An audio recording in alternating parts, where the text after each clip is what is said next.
Yeah. And manager lead us in the pledge of allegiance. Right hand over your heart. Ready to begin? I pledge allegiance to the flag of the United States of America and to the republic for which it stands, one nation, under God, indivisible, with liberty and justice for all.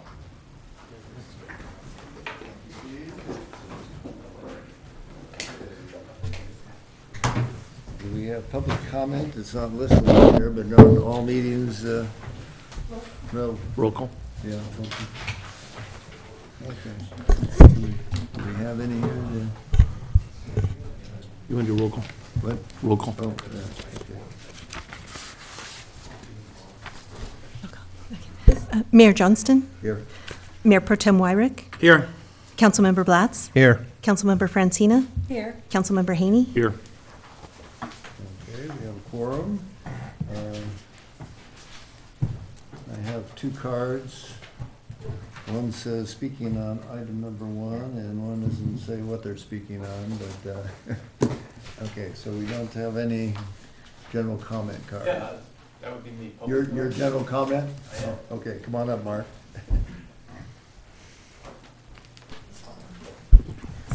Thank you, Mayor Johnston. I'm Mark Lewis. I'm the president of the board of the Ojai Valley Museum, and I was here I'm here today to present all of you with a copy of the current Montecito magazine that just came out, because it has an article by yours truly, but I'm writing as tagging myself as president of the museum. This is an article that explains to the good folks on the other side of the hill that Ojai was the antecedent of the Southern California embrace of a community-wide mission-style or Spanish-style makeover, and that inspired Santa Barbara and preceded Santa Barbara, Rancho Santa Fe, Palos Verdes, everybody. It started here, and we at the museum want to get that out beyond the valley. So we, this is part of it. By the way, this has nothing to do with the ODID tax. Oh, it's a history advancement project, and it's bookmarked on page 30 with, by the way, a lovely painting by Ojai artist Karen K. Lewis to illustrate the thing. Also, Councilwoman Francina, I believe, had a copy of the new 3rd edition of Patty Fry's book, which the museum has just put out, greatly expanded and updated by Elise DePoit and Craig Walker, and we're happy to be to bring that to the community. And additionally, the anyone who's going to the music festival, within the sound of my voice, we are reviving the Ojai Inventing Ojai exhibit that we mounted in January, basically to the same point of the article, but with a less emphasis on Santa Barbara. And we'll be in a 4-tent complex in the park as you head into the bowl. So stop by, say hi, and check out the museum exhibit once again. And all part of our ongoing centennial year push to establish Ojai's claim to fame as a genuinely important part of Southern California history. Thank you. Thank you. So we were the first kids on the block, or is that what you want to be sure everybody knows that? Okay, very good. Okay, we are to discussion item number 1, the operating budget workshop. City Manager? Thank you, Mr. Mayor, members of the council. Well, here we are again at our second meeting. This is when we really start to dig into the details of the budget after the initial presentation that was made at the May 23rd meeting. Before we get into a little bit of the details, I wanted to kind of get you up to speed on kind of from there to here in terms of what we gave you on May 23rd and what you received with the budget materials for this meeting. So in front of you, you should all have a sheet that looks just like this. It says City of Ojai Reconciliation of Changes to Fiscal Year 17-18 Proposed General Fund Budget. And that goes through line by line, the changes that were made to the line items in revenues. And then at the bottom of that page, expenditures begins there and then continues over to page 2. If you will recall, when we took the budget to you on May 23rd, we were about 25,000 to the black, if I recall. That's what it shows here. And then with these adjustments, we were about 50,000 to the black before, when the proposed budget that we brought you on the 23rd. These adjustments, if you look at the bottom of page 2, you can see this is adjusting revenues over expenditures positive by just under $25,000. So I can go through these changes right now if you would like, but I have a feeling that we can probably get into the details as we go through the budget line by line. But if you had any questions on this, I'd be happy to answer them at this point. The other thing I wanted to mention, just as a housekeeping item, we did excuse the city attorney this evening, so we figured we could save a little bit of time and expense there. So we didn't exclude him. That was a conscious decision on our part. So a couple things before we get into the details here. Move along. One of the things, so as I stated, the current budget, as it stands right now, has us $75,000 to the black. However, there's a large asterisk that I have to place next to that. And a lot of this gets into some accounting mumbo-jumbo. But the fact is that in order to reach that $75,000 to the positive, we're counting as revenue a $300,000 loan repayment to the general fund from the City's Redevelopment Agency. Typically, those are not funds that you would count in your general fund revenues. It's a repayment of a loan, so typically you would put that back into your reserves or perhaps for one-time expenses. But bottom line is, we don't like taking one-time revenue sources and use that to balance the operations of the general fund. So again, just to repeat, we're showing that we're $75,000 to the black, but it includes a $308,000 loan repayment from the redevelopment agency to the city's general fund. Okay, can I interject something real quick? Yes, Steve, sir. Just so I clarify, out of that $300,000 loan repayment, weren't we taking $200,000 of it to do the purchasing of the land? So I'm talking next fiscal year's funds. You would be referring to last fiscal year's funds, and that statement would be correct, Councilmember Haney.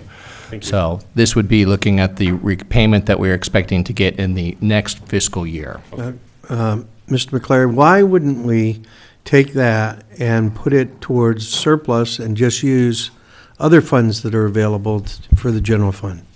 I mean, are you saying that we literally are budgeting $300,000 more than we have coming in for this fiscal year? I'm saying that right now, in order to show that we're that in order to be balanced or to the black, that we're including that $308,000 as revenue to the general fund. Okay, so what would we do if we didn't have that? We would have to cut about $225,000 in expenses, or perhaps make other corresponding adjustments to the revenue. And of course, we get a little nervous over here when we start pushing the revenues too far. We can always take a look at that, and ultimately, it's obviously the council's budget to adopt. But our recommendation would be to, if we're not going to put that in, that we either look at some combination to try and get us balanced. Okay. Now, is that, Mr. Livingston, where we usually put it, is into the general fund when we get the loan repayments? Yeah, it's general fund money. Yeah, that's correct. The funny thing about it is because of the nature of this item, when they eliminated the RDA and when they eliminated the redevelopment, the agencies, normally this would have come back to us as a revenue item flowing through, because that's the normal case with general fund items. You don't generally have long-term items sitting on the balance sheet in the general fund. But because of the accounting requirements for this, when these loans were finalized, that's what we had to do, is put it, so it's a balance sheet item, and it's going to be coming in. So when we receive the cash in, and then at the end of the year, we transfer it over to the balance sheet, and it goes off of the revenue. And so there is a net adjustment that has to be made there. And I want to be clear, we weren't doing this to try and make things prettier picture than what they are. It just happened that we're looking at some things, and I realized that it was in there because, that's what we do kind of during the year, and then June, when our year-end adjustments, we take them back out. And I didn't mean to do that. It just happened to be that way, and so all the numbers were calculated Right. accordingly. And there's no risk from the repayment? And we've No, already gotten those. the Department of Finance has already approved the ROPS payment for this coming fiscal year. And so we know exactly what we are going to get as a loan repayment. Okay, Yeah. thank you. So basically, it's not balanced. It's a structurally imbalanced budget that's being presented. So the real number is $250,000 in the red, and it would be up to us if we wanted to enact an imbalanced budget. If I may add to that, and that is absolutely correct, and then I would also say, as we go through here, we'll point out some areas where, we're proposing, new programs or, new expenses, which are, some options for the council in terms of, is it something that you want to try and tackle in this coming fiscal year or not? So, really, I think if you keep that in mind as we go through the budget, you may see some things in there that, Are the proposed we new may be able programs in the to. budget? Yes. Already in the balance? That's what I'm saying, right. So there may be some large ticket items that we could pull through there, hey, and I'll highlight those. There may be some, for example, I'll just give an example right off the top, just so you have an idea of kind of what I'm talking about. We have $70,000 for, it's been almost 20 years since we've updated the city's drainage plan. They should be updated about every 10 years. That's an expense of $70,000 that's sitting in there right now. That's certainly something that we don't have to do in the next fiscal year. So that would be an example of something that would be fairly easy to say, let's take it out of the budget to try to get us back balanced. Okay, but looked at another way, that's a deferred maintenance item, which is another form Absolutely. of an unbalanced budget. Correct. Okay. That is correct. So when the budget gets presented, this is the first time I've gone through the process with the city, but apparently there's a past practice that rather than presenting a budget based upon current revenue and showing whether or not it's imbalanced,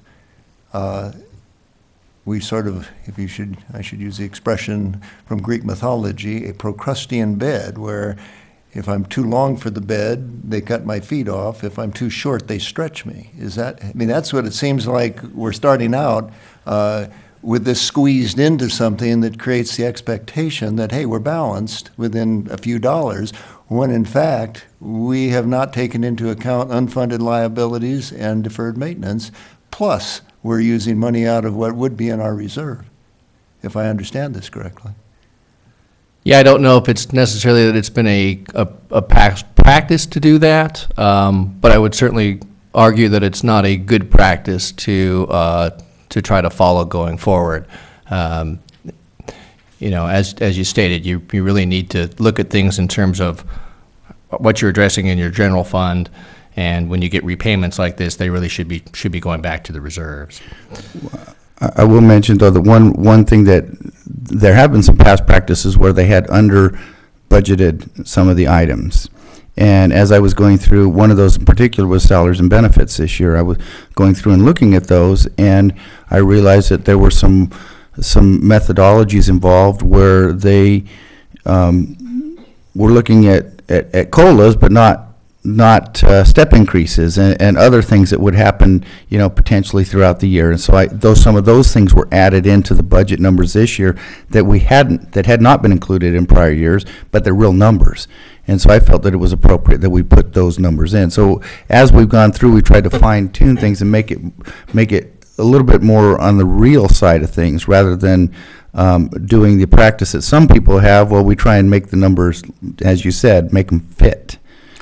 Okay, are you saying that the numbers in the current year budget were underfunded, or last year's were? Last year's budget numbers were stated in the budget, and part of that is, a funny thing is we try to be very conservative when we're estimating revenues. That may or may not have been the case with prior administrations, I do not know, or with my predecessor, I do not know exactly. I know that usually at the end of the year, we ended up with a relatively comfortable variance, positive variance in revenues at the end of the year. And so maybe it was part of the practice of the way that they were doing those things in the past. I don't know for sure. All I know is that this year we tried to look and say, what's our realistic cost of running the When you city? say this year, are we speaking of this current fiscal year or the one that we're now looking? When I'm speaking of this year, I'm talking about fiscal 18, the budget we're looking at right now. Okay, so that's Yeah. for the coming year. Correct. Okay, how are we doing within the salaries account this year? You say we're underfunded. Is that, but did we manage to, Because we've had some vacancies, we've actually, we're doing okay with those, with regard to those. We weren't underfunded, No, right. no, we just weren't budgeting the full cost of it, but there were vacancies Right, that so those made would up be the difference, yes. okay, so by happenstance, the salary savings made up the difference. Most jurisdictions will budget the salary savings and pull that out of the budget, so that's Yeah. still available to us for this coming year. Correct. Curious, what was the ending fund balance at the end of fiscal year 16, and what are you projecting for the end of 17? I think you should say, ask that question. Do we want to? Is that, if that's in a presentation, then we'll get there. Yeah, I'm not sure if we want to. I don't have the number on 16. I know Finish. for 17, we're, 16 would be the last complete year, and the end of 17. Right. Excuse me, I misspoke. End of 16 we should have in the book, end of 17 is a projection. correct. The unassigned fund balance at the end of June 30th, 2016 was $3,233,000. I meant the budgeted balance. And the budgeted balance, Or the change in the unassigned balance, not the gross amount. I was just curious how we ended up Down slightly, I think, according to the did audit. we spent a little more than we got in 16? the budgeted general fund balance at June 30th, at June 30th, 2016 was $3,082,000. Okay. The actual was $3,233,000. So there was a approximately $200,000 variance in that number. Positive variance. Yes. And then what are you projecting for the end of 17 in terms of positive or negative variance? We gave. Guess. No, actually, I have a schedule here that I actually part of one of those sets that I gave you. We put it in the budget, but the numbers were not updated. So what I'm projecting the ending June 30th, 17 balance to be is approximately $4 million. Another couple $100,000, Yeah, it's a little bit more than that. So, 300, okay. It All right, was thank about you. 4 is what we were estimating. Well, I mean, that just speaks to how we've been doing things in the past. yeah, Correct. Okay. you know, so. Thank you. Mr. Mayor, if I could ask Mr. Livingston, and getting back to the ROP payment, the loan, Yes. did we use that as part of balancing the budget last year? No, I didn't think we didn't. had. Yeah, I don't No. recall that either. Yeah. no, in fact, in order No, to, we did you know, not.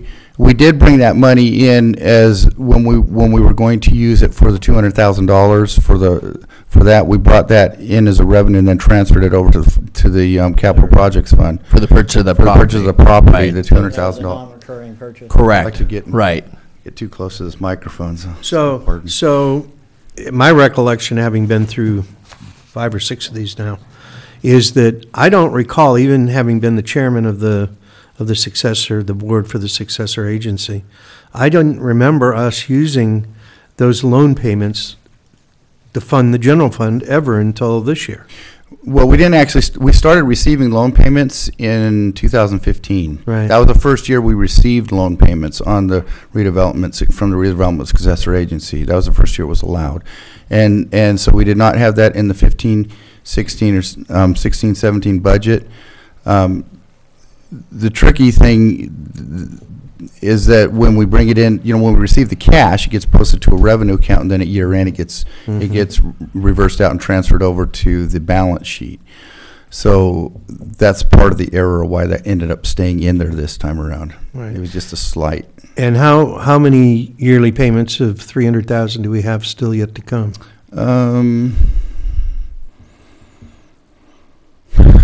I believe there are approximately 11, Okay. if I recall. That's my recollection. What's the Yeah. total loan amount? A little over $3 Yeah. $3 million. Right, okay. Okay, thank you. Now, one thing is 20% of any loan repayments goes to the housing, Right, I housing understand. agency, so we don't get all of that money. But I think just to be clear, and correct me, anybody in the room here if I'm off on this, we did not use that money to balance the general fund budget last year. Correct. And I would recommend that we don't try to use it to balance the budget this year. Okay. Any further questions at this point? No. Okay. I know I went over a lot of this at the last meeting. You know, we're generally still in good fiscal health, but as you can see, there's a lot of things that are still pressing on us, and a lot of things that we're addressing, and a lot of things that we're not addressing still. And I do have a list of those that I'll get to here in a moment. Revenues going up slightly, expenses also projected to modestly increase. I do have the capital improvement fund. We're going to hand that out to you tonight. We don't expect that we'll be reviewing that this evening. But I do have those for your review. And again, continued concerns on the horizon with the PERS, and of course, we know that the next recession is looming over us as well. Oop, wrong way. Big three revenues, we talked about those last time. We did make a few adjustments there, which you can see on that reconciliation sheet that we've provided to you. Some changes on the TOT. Overall, you can see the total revenues went down by about 10,000. So from what we had given to you at the May 23rd meeting. So again, we're still looking really solid there. I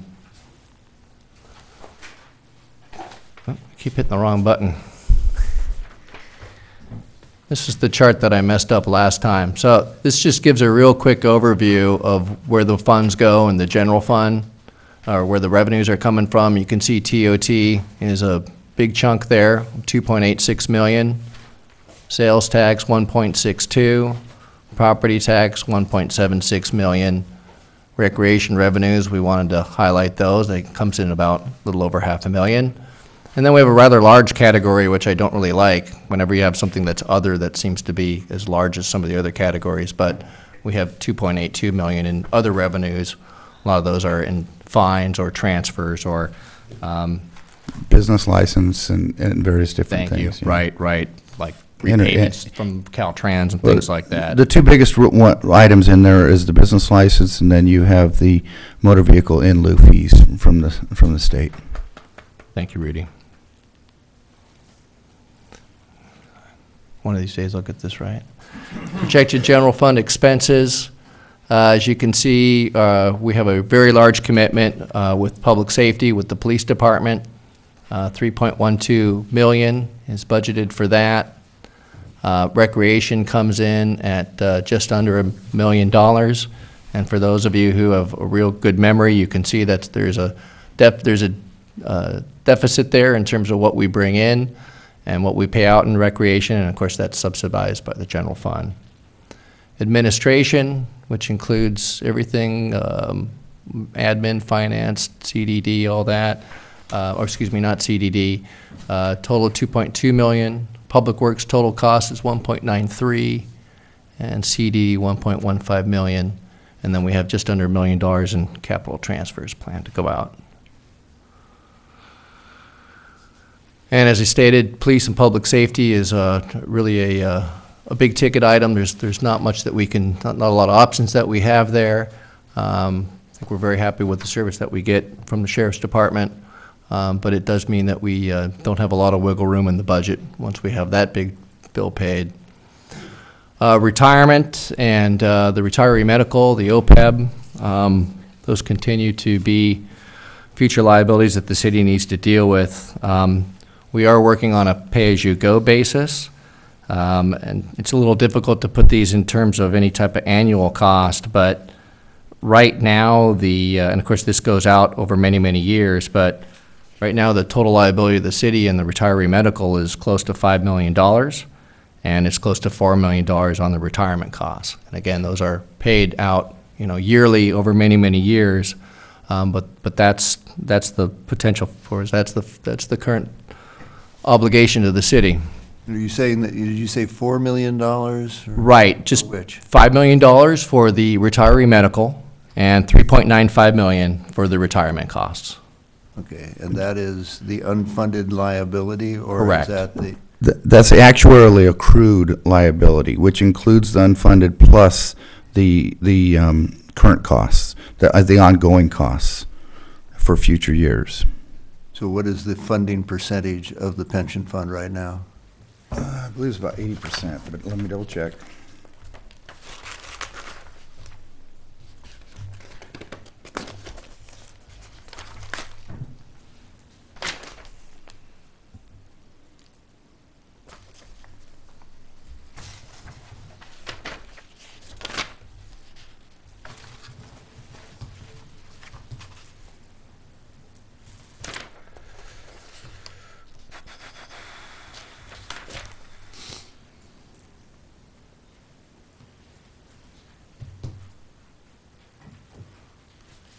I believe it's right around 80%. I don't have the number in front of me. I have it on a schedule that's on my computer in the office.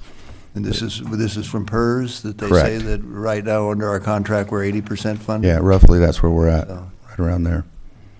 And they are currently reducing the earnings assumption That over, is- what, a 3-year period? That is, well, no, it's actually, they are actually phasing it in over a 5-year period, beginning with the next fiscal year, not the current budget that we're doing, but the following budget will have the impacts of that. Right now, we're dealing with the impacts of their changes to the amortization of the unfunded liability, where they fixed it at 30 years, and a few other things, and that's what's really kicking up our numbers right now in the current year. The current year, actually, the current year increase from the unfunded liability the fiscal 18 increase is about $42,000 increase in the PERS unfunded liability cost that's included in this budget. And I'm estimating that once we actually get into the full phase-in of the reduction in the discount rate, that it's going to cost us an additional $150,000 a year for PERS costs. And the rate of increase in health care is far exceeding inflation, right?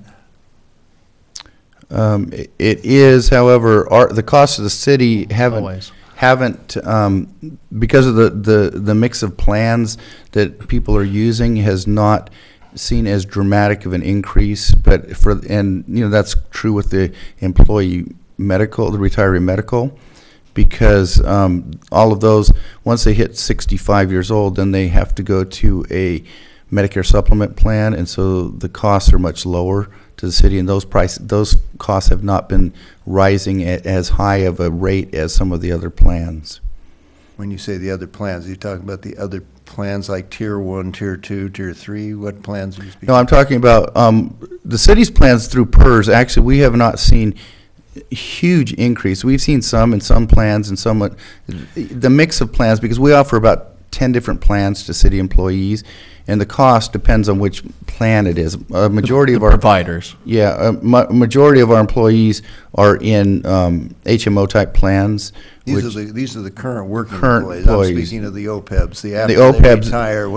It seemed to me that there was like 3 levels in the audit as to how these people hired before 2013 or something. Right. Oh, you're correct. Correct. That's related to the actual benefit that they receive, correct. And that is that will have an impact in future years once the employees start to filter through that system. But it was in 2005 when we made the most recent change to essentially eliminate it. And I believe it was 2005?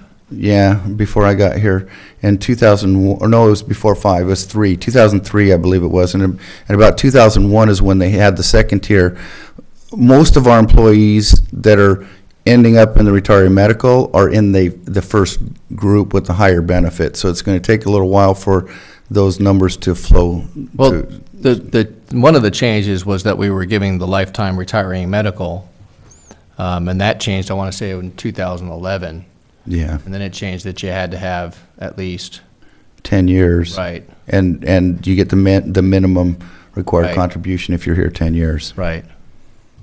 So, it's, Perhaps we could get you the complete breakdown on that, on how those tiers Okay, work. My point, for the benefit of Okay. anybody listening who cares, is that there's a major, I guess we'd call it a crisis in the state of California, particularly with lifetime medical benefits that were granted, and most of them under the PERS system, where it's something like $250 billion unfunded, which is different than the pension funds, which are like 80% funded. The Correct. OPEBs are not Correct. funded at all. Well, here, I think you're starting to make We're starting to, but- some small Right. payments, but once again, it's a way of,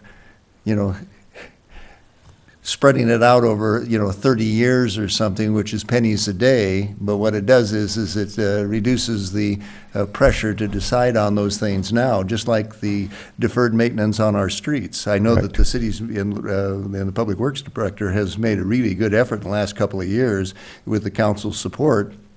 But we got a report about a month ago that shows we're still below 50%, I believe.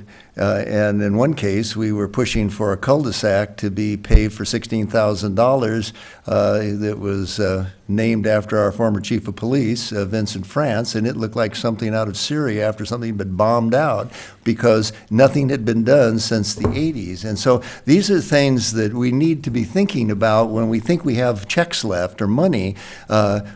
We could easily be putting more money into repairing our streets rather than some of these other things.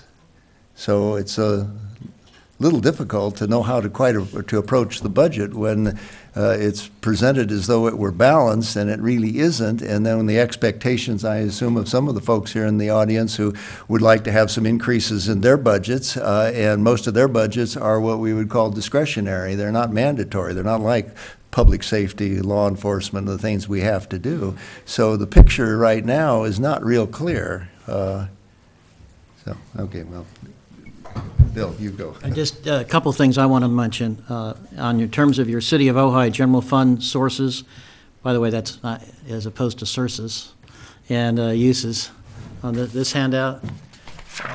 I just want to ask a couple things on that, point out.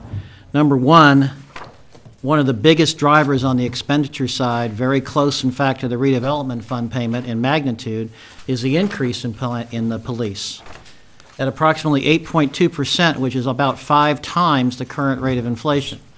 So in real terms, the police are proposing, law enforcement is proposing a much larger than in real term, a large real increase, way in excess of cost of any indexing.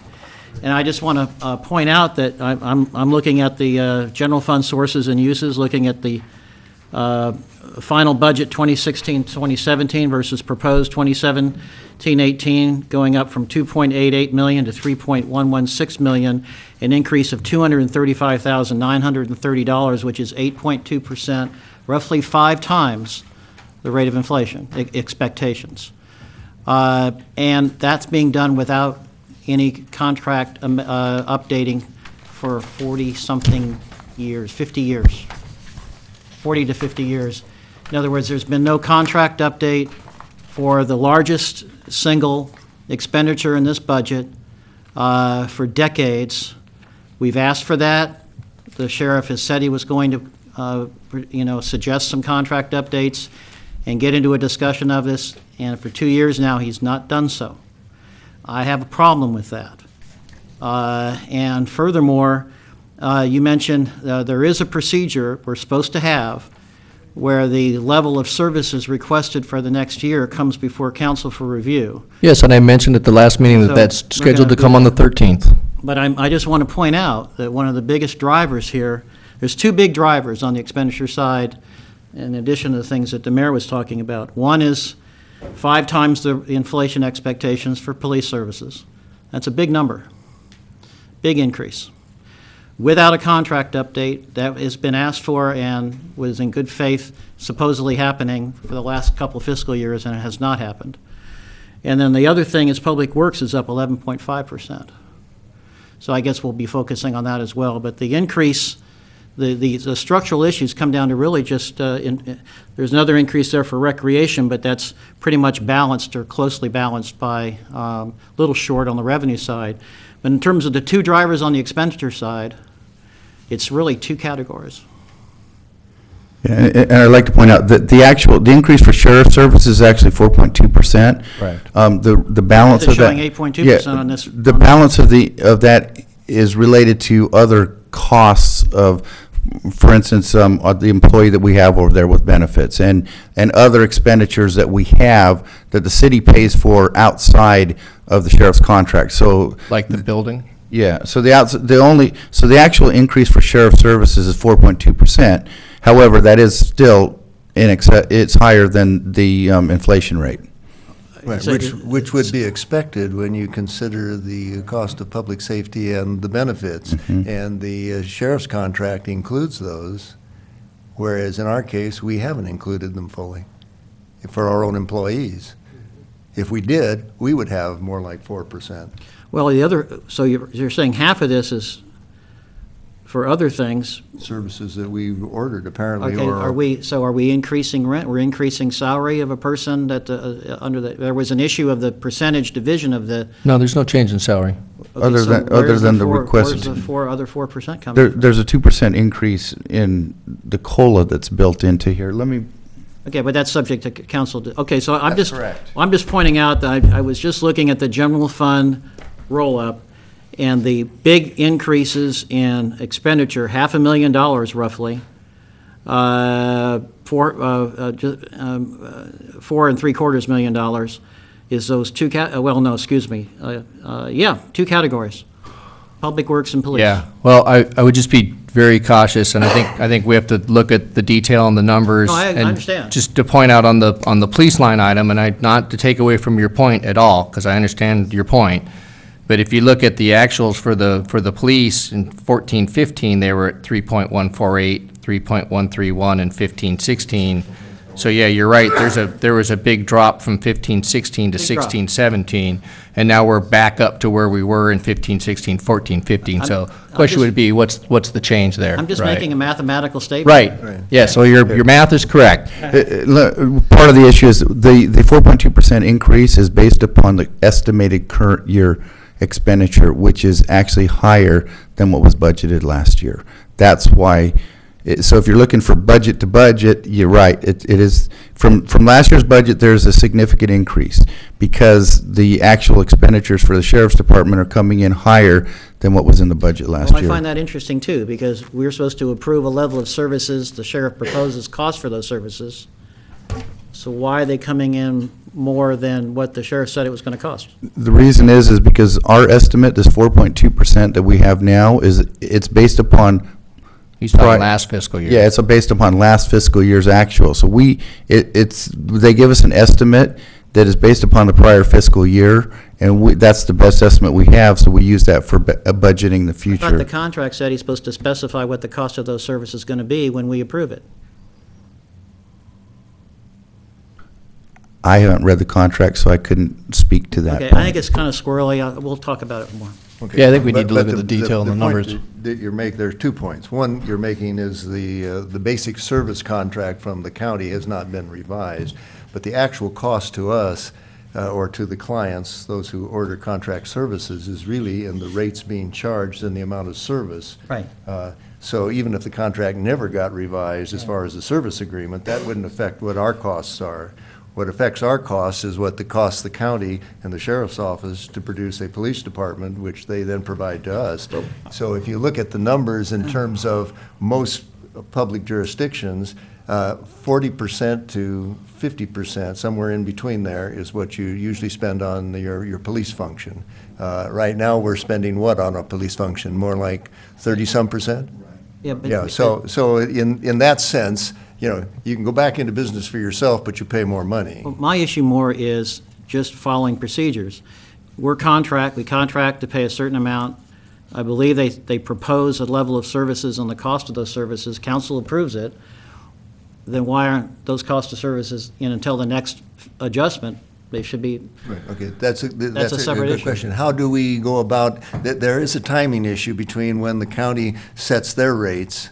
Right. And then we pay whatever those rates are. Right. Where are we on that? Are we ahead So- of the county, and that's the reason why we can't, build? So the county indicated to us that that it's going to go up by 4.2%. And then, so that is built into here.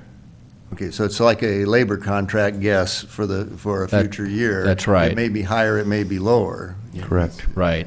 And then So it could be lower than this. right, and then the request for services, if I recall, is, we have the base contract, and then there's an opportunity to ask for additional services beyond that as part of that. Okay, Randy? So I think that what you just said, Steve, goes back to what Bill's talking to, is the fact that we don't have a service contract, other than something that was written 50 years ago. So it would behoove us to get a new service contract. We've asked for it. And then the second part, which I think the service contract would be great to have, but the question is, if we're trying to look at a budget, and what Johnny, what you just said is, we don't want to do it in-house because it would be more expensive. But the reality is, what other services are out there that are equal to, comparable, or that we could competitively bid against the county, or do we just accept the county's proposal as is and we just move on? Okay, the way it has been done in the past, and it's always a little controversial, hugely controversial in Los Angeles County, but there is a cost factor that Rudy and Steve could go and look at the rates being charged by the sheriff, and could explain why they're whatever they're going to be next year. They could, the components of that. The sheriff and the county aren't in the business of subsidizing the cities by saying, here, we'll give it to you below cost and we'll make up the difference. They figure out what the costs are, and the way in which we would then change it depends on what we order. The basic service contract could be 100 years old and wouldn't affect the actual cost. It's just the agreement that we make with some other agency. You are correct. There isn't anybody else. You're either contracting with the sheriff. I don't believe the Highway Patrol provides this service under contract, or you can go back into business for yourself. But people always get upset when they say, gee, we can't comparison shop. No, that's true, you can't. On the other hand, you can look at what it costs most jurisdictions to provide a similar service in-house and under contract, and it gives you an idea. And if the sheriff's rates are out of line, staff should be able to identify that. And regardless of, this increase, Mr. Wyrick makes a good point, that the largest increases in this budget, as he stated, are in those two areas, though. And so that, regardless of whether the sheriff's is valid or appropriate or whatever, the fact still remains that Public Works and the sheriff's contract were there's significant increases. But they always are, Yeah. right? Are they not? If you look at most cities and Well- look at our city by history, are these out of line with previous years? We got comparisons I right don't here. feel We so, can no. look at, too. Well, yeah, in the short term. But the increases from year to year are more significant than some of the other part of it, because they have the largest cost base to begin with. But as Mr. Wyrick pointed out, I mean, the rate of increase is a little bit higher, and there's a few reasons for that.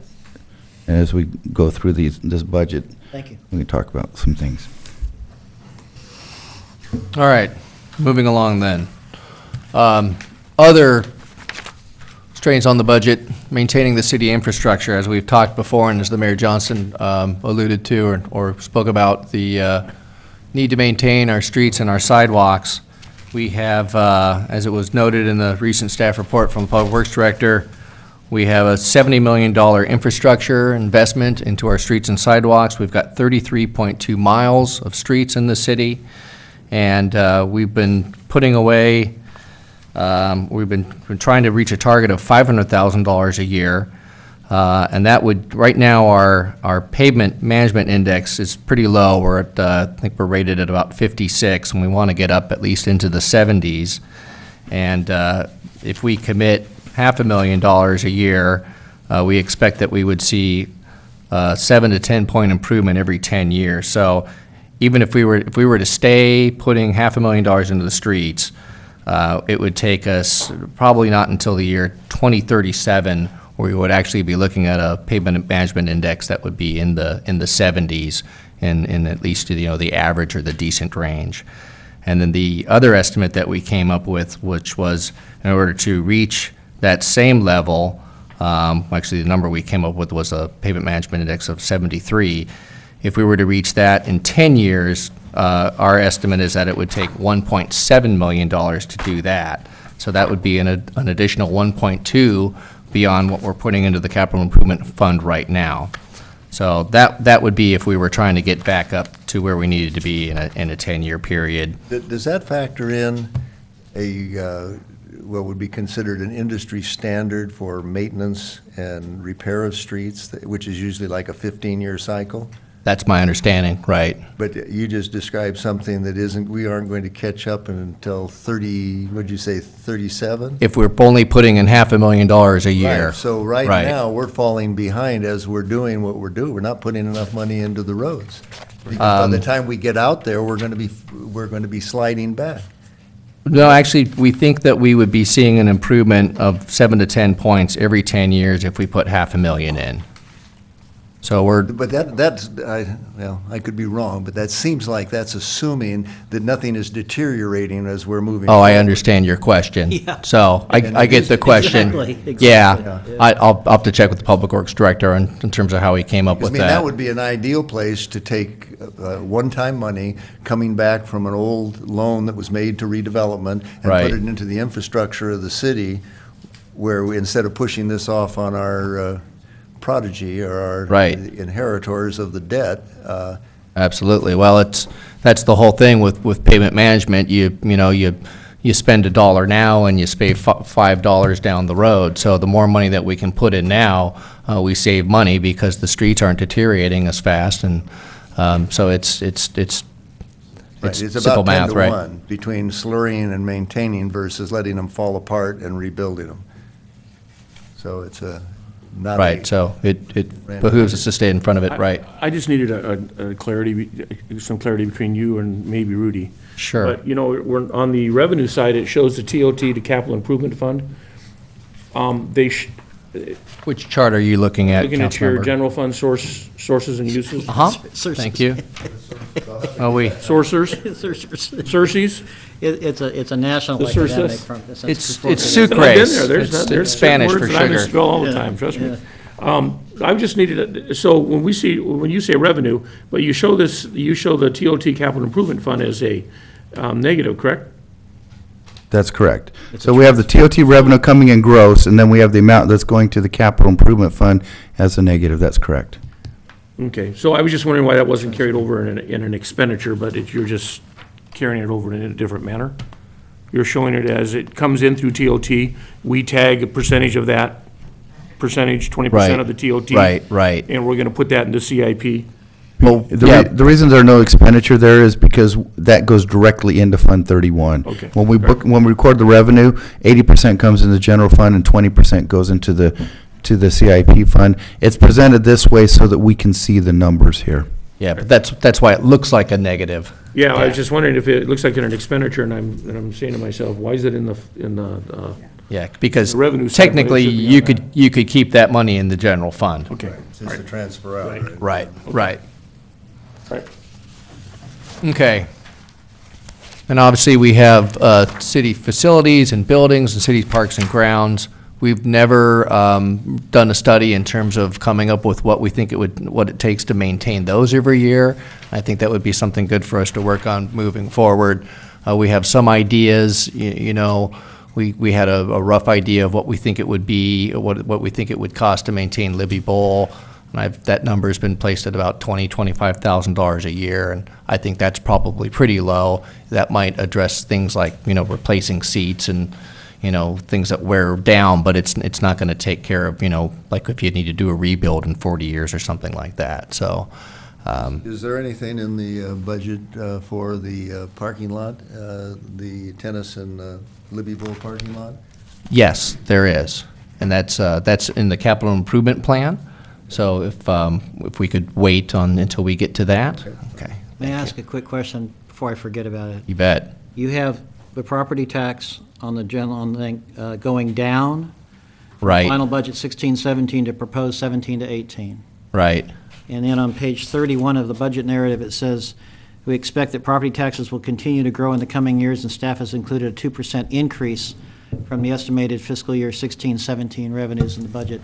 I'm trying to reconcile. That doesn't make sense. statement. Well, what we're talking about is Thank you. budget versus expected actual. So it's a 2% increase from the expected actual. Which we don't have. Yeah, what we projected We don't out. have So that in front of us. correct. Okay. So that's I actually have, so it's a 2% increase from the projected ending June 30th, Not from projected 17. budget, but from Correct. And the projected impact. budget number was, it was a little bit high last year. There was an error in the calculation that I noticed right when we were passing the budget, but we left it alone, so. Thank you. I'm sorry, I just wanted to get that So you're clear. saying that the property tax was under-realized this current year, Correct. Correct. but you're predicting it'll be 2% more than the unrealized level that we actually received, is that correct? Yeah, correct. It's because the budget was a little bit too high last year, and so we're actually basing it upon, when we calculate those revenues, we look at we look at a bunch of factors, but we compare it to where we think it would be based upon the prior year budget, an increase from prior year budget, and an increase from the estimated actual for the current fiscal year. And being conservative, we went with the estimated actual because that was more conservative number, when I think that's more appropriate. Okay, but last year. It was a little budgeted high. Turned out you were not as conservative as you thought? Well, we were conservative, we were just wrong. There was an error in the methodology calculation, so yeah, Yeah, right, yeah. which I've corrected this time around. Yeah. I will admit that. But it all worked out at the end. Projections happen. I don't know how, you know. Projections happen. They either occur or they don't occur, huh? Yeah, well, I try to be right on spot. Pretty good. I've done pretty well with most of them. So, moving on then, so some of the things that are not addressed in the budget, one of the things that is not in here, the council has talked about perhaps increasing the service levels and the employee hours. That is not reflected in here. I know we're going to be discussing that a little bit further. So that is not in here, so I want to make sure that everyone is aware of that. The other thing that is not currently budgeted is anything in terms of cultural resources and funding we do have the request for proposals coming back to council on June 13th, and that will be a discussion item at that meeting. Not to get into it here, but those proposals range from $80,000 to about $90,000. So if that is something that the council wants to fund in next year, we would need to find some money for that. What was that again, 80? The proposals range from 79 to 91,000. For what again? I'm sorry, for the cultural resources. Oh, So we got the request for proposals, so these are the proposals that we received, and this was the price tags that For were the attached to them. consultants? Correct.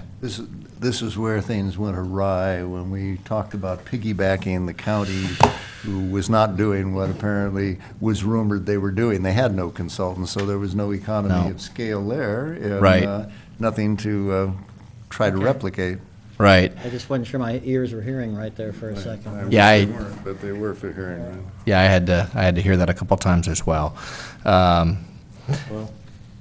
Also not addressed here, I know there's been concerns about the city doing more in terms of proactive weed abatement, clearing of properties within the city limits, those that are not handled by the fire department.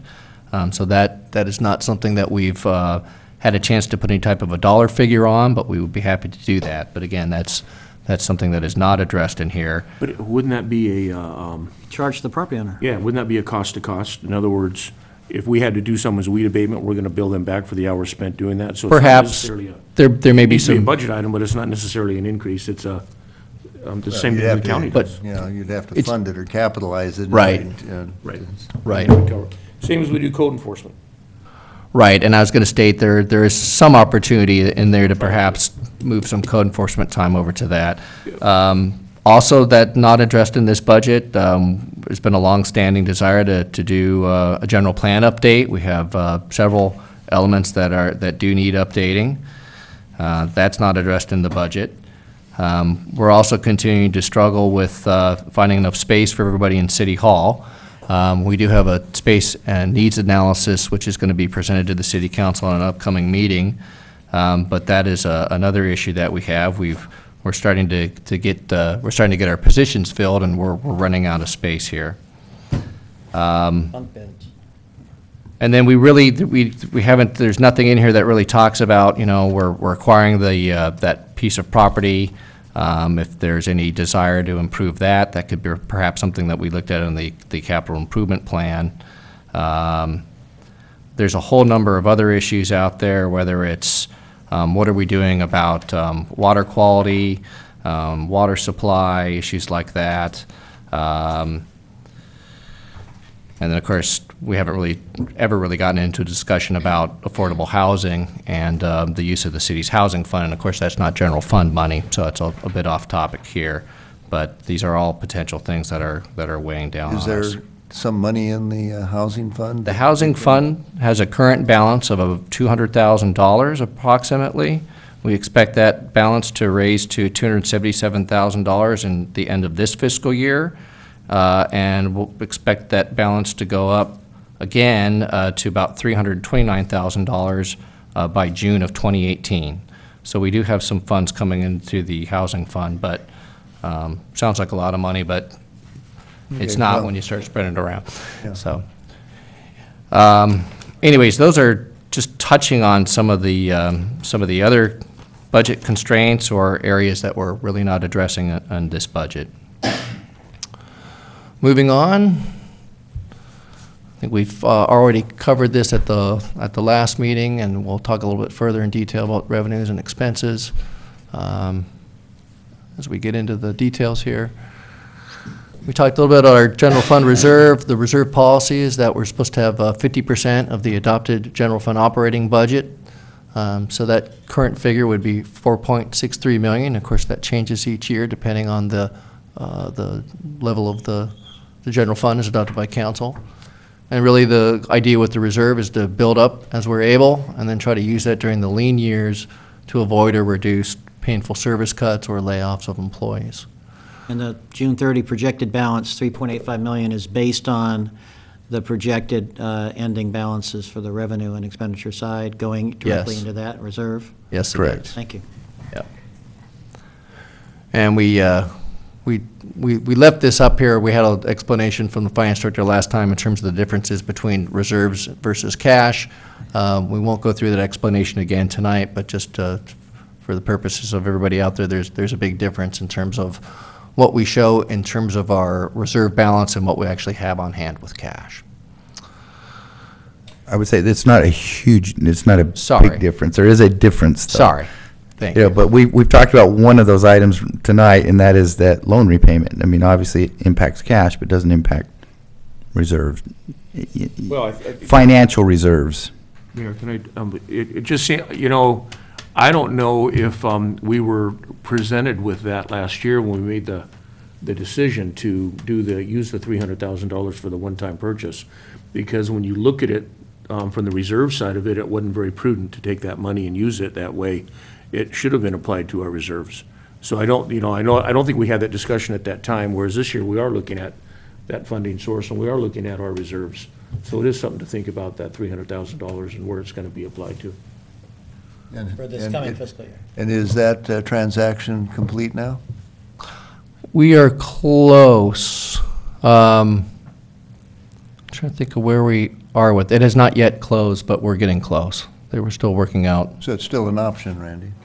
The purchase agreement has been signed, so we're moving forward on it. Okay, but the escrow hasn't closed? Has not closed yet, correct. so- And I don't have a date on that yet.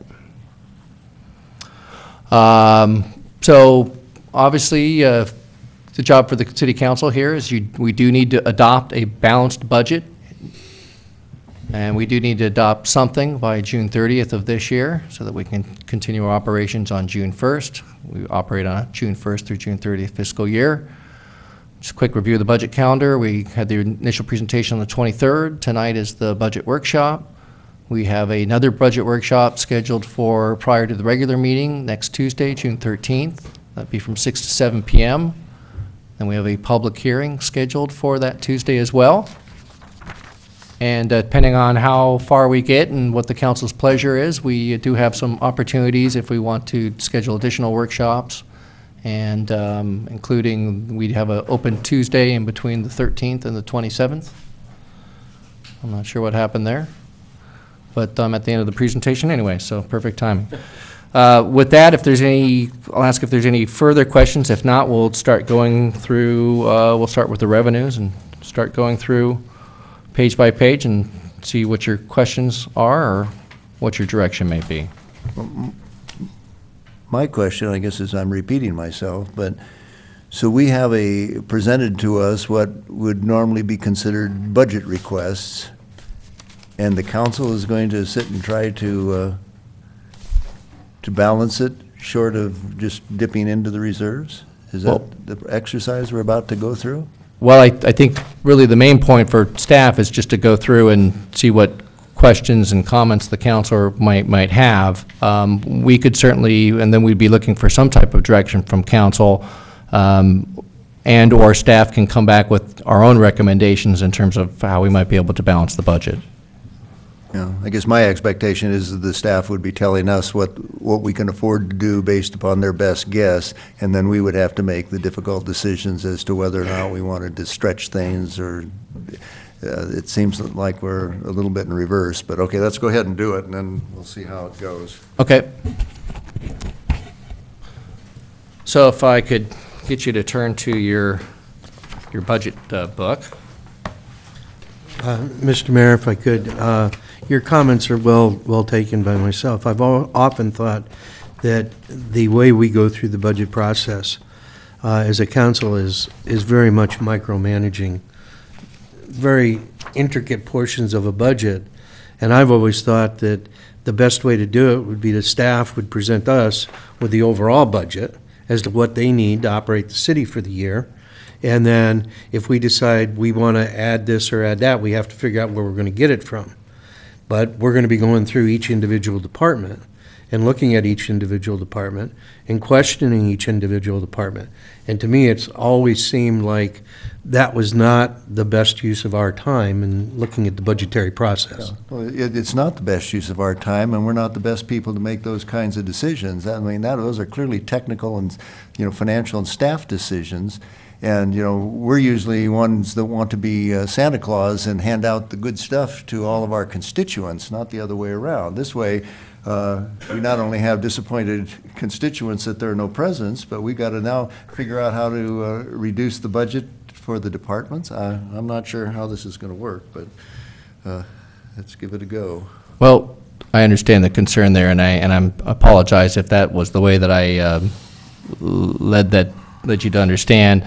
I think what we're looking for at this point is to go through and answer questions and get feedback from council. We can certainly come back on the 13th with a balanced budget proposal based on either the input that we get tonight as well as further recommendations from staff. So we can certainly get there between now and when we bring this forward to the council for consideration. So appreciate that feedback. Let the show continue. Okay. May I just ask a question? Are you anticipating that this is going to run like a normal council meeting till? Well, what's normal? Well, but I mean, This is Ojai. are we looking at 2 or 3 more hours? I just want to know if I need a cup of coffee. I hope not. I don't know that we're going to be able to do what is, more than what we've done up till now. We just need to have more information given to us. I think we should be planning to be out of here by 9 o'clock, frankly. So there's another way that we could do this, and I, part of the way that I'd seen it done before was, city managers consider, this is a pretty important document, and obviously the council considers it a very important document as well, and so just felt that it was important to be able to present everything so that the council wasn't unaware or not sure. So we don't need to go through this page by page by page. We're certainly willing and able to do that if that's what the council wants. Perhaps another way we could do it would just be to turn it up and out and see what kind of questions that you have and go from there. And then perhaps through that process we can have enough direction when we come back on the 13th. So, I mean, I have no desire to sit here and go through the tedium of explaining all this to you, but I'm certainly happy to do so if that's what the council wants. No, thank you for those comments. Why don't we continue with a little bit more of the macro scope? For example, have we run any trends for to account for how much reduction do we see during a downturn in the economy? Thank you for over 25 or 30 years. We've had several of these, and I know that they're not necessarily typical, but if you take a large enough picture, you can get an idea. Do revenues drop 10%? Do they drop 15%? Because that would be the basis under which we should be looking at our reserve and as to whether or not it's adequate or not, or whether we could spend more money out of that to kind of, maybe we're already in that contraction. Right. But here's my concern for the community. When I read that we are, and this debate's been going on for a long time, it says we are highly dependent upon tourism, and that's true. But is the best solution to that to become more highly dependent on tourism? And yet it seems like most of the things that we look at, like whether, let's say we'd increase the sales tax. That is, again, a function of tourism, because you got to have people spending the money. And when the tourists don't show up, guess what? The increase in the sales tax now has to be paid by all the locals, who will then go somewhere else to buy their goods if they can. So it's one of these kind of vicious circles that it's more living within our means as opposed to wanting to double down and continue to become more and more dependent upon something that could fluctuate. So if we had some idea of what the ups and downs are, it would give us some basis to go forward on what's a reasonable budget this year. The other point, which is a big hit in government, is that much of what is in a budget is your personnel cost. Right. We're labor intensive.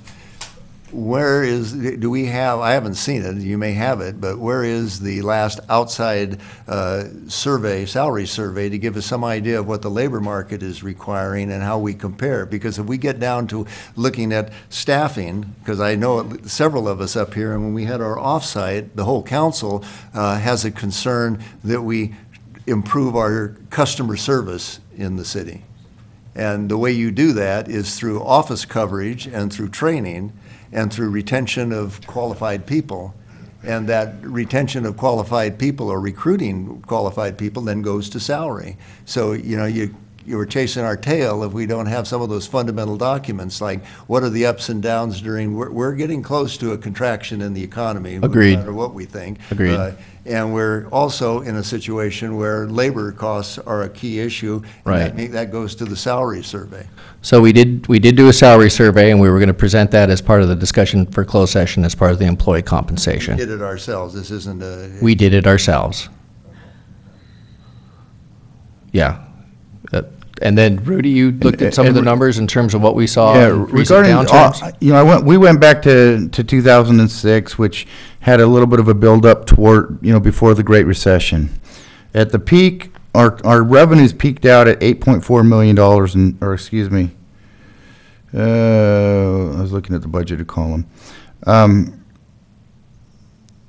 The budget revenues in 2008, I'll have to recalculate this real quick, but the budget revenues peaked at $8.4 million in 2008, and they fell to $6.8 million in 2011, and which was a roughly 20% decrease over that time period. And then they started climbing back. And that was one of the more vicious downturns that I don't know about the city of Ojai, since I've only been here for 14 years and not been involved with city government, but my experience is that's one of the worst downturns that we've had. So Recession. Yeah, and there's no question that was not typical. But is that the only data point we have on this? That's the data point that I have right now. I can go back further. It seems like the Chamber of not our Chamber of Commerce, but the National Chamber of Commerce, or there are a lot of metrics, economic metrics for the general area here. Maybe the economic development group that's a county-wide operation, or the county could give us some stats that would show what might we expect for it going down. Yeah, I can trend these numbers back a little bit further. I went through 2006. I can carry them back another 10 years or so and see where we are, which would give us those numbers. The inn shut down in it was 2002. Right. Two? Yeah. Yeah, so that'd be a difficult one to get a readout, too. 2002. You have to go way before that. You gotta wait, yeah, Right. almost 10 years before Right. that. Yeah. To get some form of Yeah, accuracy. the problem with those two data points is our dependency on tourism is really, we're a company town. Ojai Valley Inn is a substantial portion of that whole thing. Correct. And that was Right. kind of an aberration that they remodeled and didn't reopen, so that didn't track the rest of the Right. economy. Correct. But if you go back to 1989, when everything went off a cliff, and didn't come back for close to 6 years, I mean, that would be a good data point to have. And when you take those and average them out, we could, at least that would be a modest approach to this, as opposed to, continuing to expect it to Right. get better and better. I hope it gets better and better, but I wouldn't bank on it. Yeah, I can put those numbers together tomorrow. That wouldn't be a problem, and I can get that information to council. But you're right, even a 20% loss in a year on our revenue, if we only have 50% in our general fund, you can see that'll go in 2.5 years. Well, that Yeah, but 20%, that would be the comparison. You'd figure out what would be the annual drop, and then you figure that based upon, say, roughly a 3-year downturn. And then on top of that, I've never been in an organization that if they had to, couldn't cut at least another 10% out of their operating costs, even if it was, just failing to trim all the trees type of thing. But Right. what worries me is it seems to me that we've already done a lot of those things during the good times. We haven't paved our streets, and we've had a nice rain, which we're grateful for the water, and now we've got the expense of trimming the trees.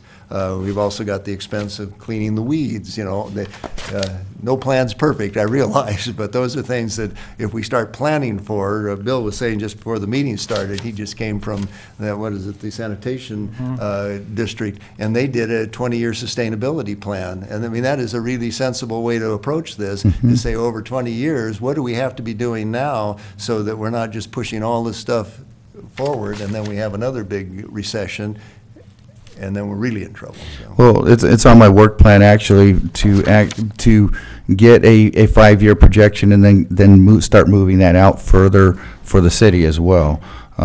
Just once I get some help and be able to dedicate a little bit of time to doing those things. But I would point out also that 20% drop was over a 3-year period, so that was not a one-year Thank you. drop. So I that was apologize. a Thank 3-year drop, and if you average that out, roughly 7% a year. So that was probably one of the tougher drops we will see based on the economy as a whole. Now, when the inn went down, that was a significant drop, and we were just starting to recover from that when the recession hit. Right. So, That was a double whammy. Yeah, with the difficulty in recessions, I mean, they're always a little different every time you get one. But let's say the Ojai Valley Inn, when we went into this last recession, guess what? A lot of the major corporations stopped doing a lot of their conventioning and traveling, and so you don't have a buyout of an Ojai Valley Inn and buy all the rooms. So even their revenues take a hit. So we got to start figuring out what to do. And when you're dependent upon one particular industry, that's why they always say a diverse economy is a more stable economy. But we're not going to have factories up here. There are a lot of things that we don't have the infrastructure for a Silicon Valley and those kinds of things that we think of as clean. So we got to just recognize what our limitations are and figure out what kind of a reserve we've got to be building up. That money being paid back by the RDA, really should be going into the reserves to get us at least into a position when the recession hits that everything doesn't come to a halt. Because there's a big difference between, I could call them the like-to-haves and the got-to-haves. There are certain things that we have to have. And all of the nice things that we do during the good days and people become dependent on them go away, and that's never popular. no. Okay, so how would you like to proceed at this point? Do you want to try and go through page by page, or? You have a presentation ready, right? I've given it. I can, Okay, I did- really at this point, we'll just go through line by line and, Keying off the mayor's remarks, could we kind of stay at a summary level with, Right. as opposed to a micro level? right? All right. Okay, Is that okay, Mayor? works for me. Okay, all right. Well, really, Got to have us turn to open this thing. And yeah, which we certainly don't have to do. What I could do then is maybe just hit a couple of highlights Yeah. here, and hopefully I won't miss anything by not going through page by page. One thing that's a fairly should note is that we're budgeting an increase in code enforcement. What page is that? Right now, we have, Can we give page references for when you're talking about something? that'd be a good idea. If you go to page 96, under the building department heading, we broke that out from CDD. Page 96. Page 96 would be the fourth one down from the top, contract services, code enforcement. Okay. 16-17, we have budgeted 25,000, and we're proposing to increase that up to 78,000. And you can see that's an increase from 53 from the year before. That would get us about 30 hours a week of contract code enforcement services. Right now, we are, not able to meet what the demands of the city in terms of everything that is being requested of us, and that just doesn't go very far. So we think that would get us at least, that would give us a large, that would get us where we needed to be able to address the code enforcement goals of the city. Go ahead. I just had a question. Is there a ratio to code enforcement to revenues created from it? No, there is not. Well, that was actually my question. This is one of the reasons that I've raised this issue a number of times. And that is, historically, the city has not used the provisions in the municipal code for enforcement cost recovery. Right. Aggressively. I think that's a fair statement.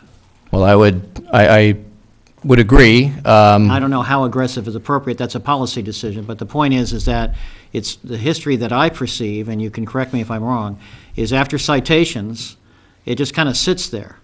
And in terms of enforcement action beyond citation, there's plenty of provisions in the code for cost recovery to be charged to who's been cited and still not getting into compliance and requires further efforts over and above the cost of the citation.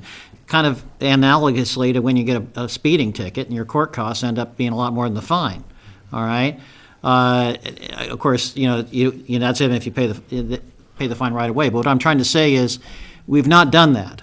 And so No, we haven't done much code enforcement at all, correct. So when somebody, when someone is cited, let's say for a short-term rental, they don't Right. pay it, then they want to contest it or go on and so on and so forth, and we have to take additional enforcement action. Right. There's plenty of provisions in the code for Yes. recovering the extra cost of enforcement. That's correct. Which we've not been using. And I just think it's, from a financial point of view, it's important to bring that point out. I don't disagree. We haven't really had many cases that we could even apply it to. Well, that's 'cause kind of we a chicken and haven't egg thing, because we haven't been right. following up on citations. Right. Non-compliant citations. But now we have, and that's why we're starting to see it. Now we're going to have some opportunities to do it. The other thing that I would just say is in a good world, for lack of a better word, if your code enforcement is being successful, then you're probably not going to be writing as many citations. And, you're not going to be able to recover the time, for example, when they go out and try and do outreach efforts or try to, so if the goal is to try and, cite people and recover money, that might be one thing as opposed to just trying to get compliance. Compliance, Right. But part of it is, if you cite people and they're not Agreed. complying, it shouldn't be a burden on all the other taxpayers to Right. get compliance. Right. And I know we have a couple of cases right now where we're looking at trying to apply that. And I'd like to make a quick clarification based upon what was just said there. There's $78,000 for code enforcement. I can remember not to get too close to this thing. And there's also an additional $30,000 for short-term rental. So there are two different correct. code enforcement. The one is the short-term rental specific, and the other is code enforcement in general. Correct. They're handled by different vendors. If I understand the question, it's really, is there any kind of offset in the way of revenue or income, fines and forfeitures to help Right. give a net cost? Personally, even if we got no offset but got good enforcement, it would be money well spent. I would agree. The problem is we're not getting the enforcement end of this, where we have one case that I was tracking, and it was like an $11,000 fine and clearly a violation, and the hearing officer lowered it to $3,300 with certain conditions, this promise that they would be good, and go and sin no more. And then here we are, like 6-8 months later, and the person is now balking at that. So trying to collect our cost of enforcing the law, we didn't even collect the fine, and we still are tied up. Now, it may be getting better, but anyway, I support increasing the effort, and if we can then learn to recover part of our costs on top of that, that'll be terrific. Well, I don't want to speak out of any specific cases, but yes, we are looking at doing cost recovery with some of the current ones that we're pursuing. Because even if it's only getting a judgment, going to court, getting a judgment and leaning the property, they say, fine, Right. the time will come, and the taxpayers will Understood. get the money back. Exactly. From Right. people who are ignoring the law and abusing their neighbors. Right. Exactly. Okay, proceed. Okay, thank you.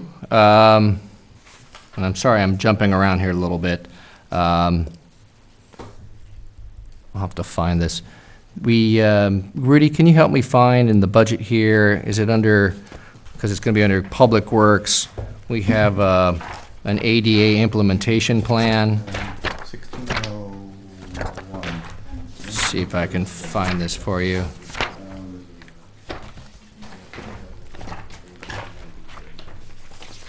$133 or $132 in that area, Steve? Could be, it starts on page 126, and Right. So we're looking for ADA. you may have found it faster than me. 126? Yeah. That's where the section starts. We're trying to find the specific, hold on. Specific item in there.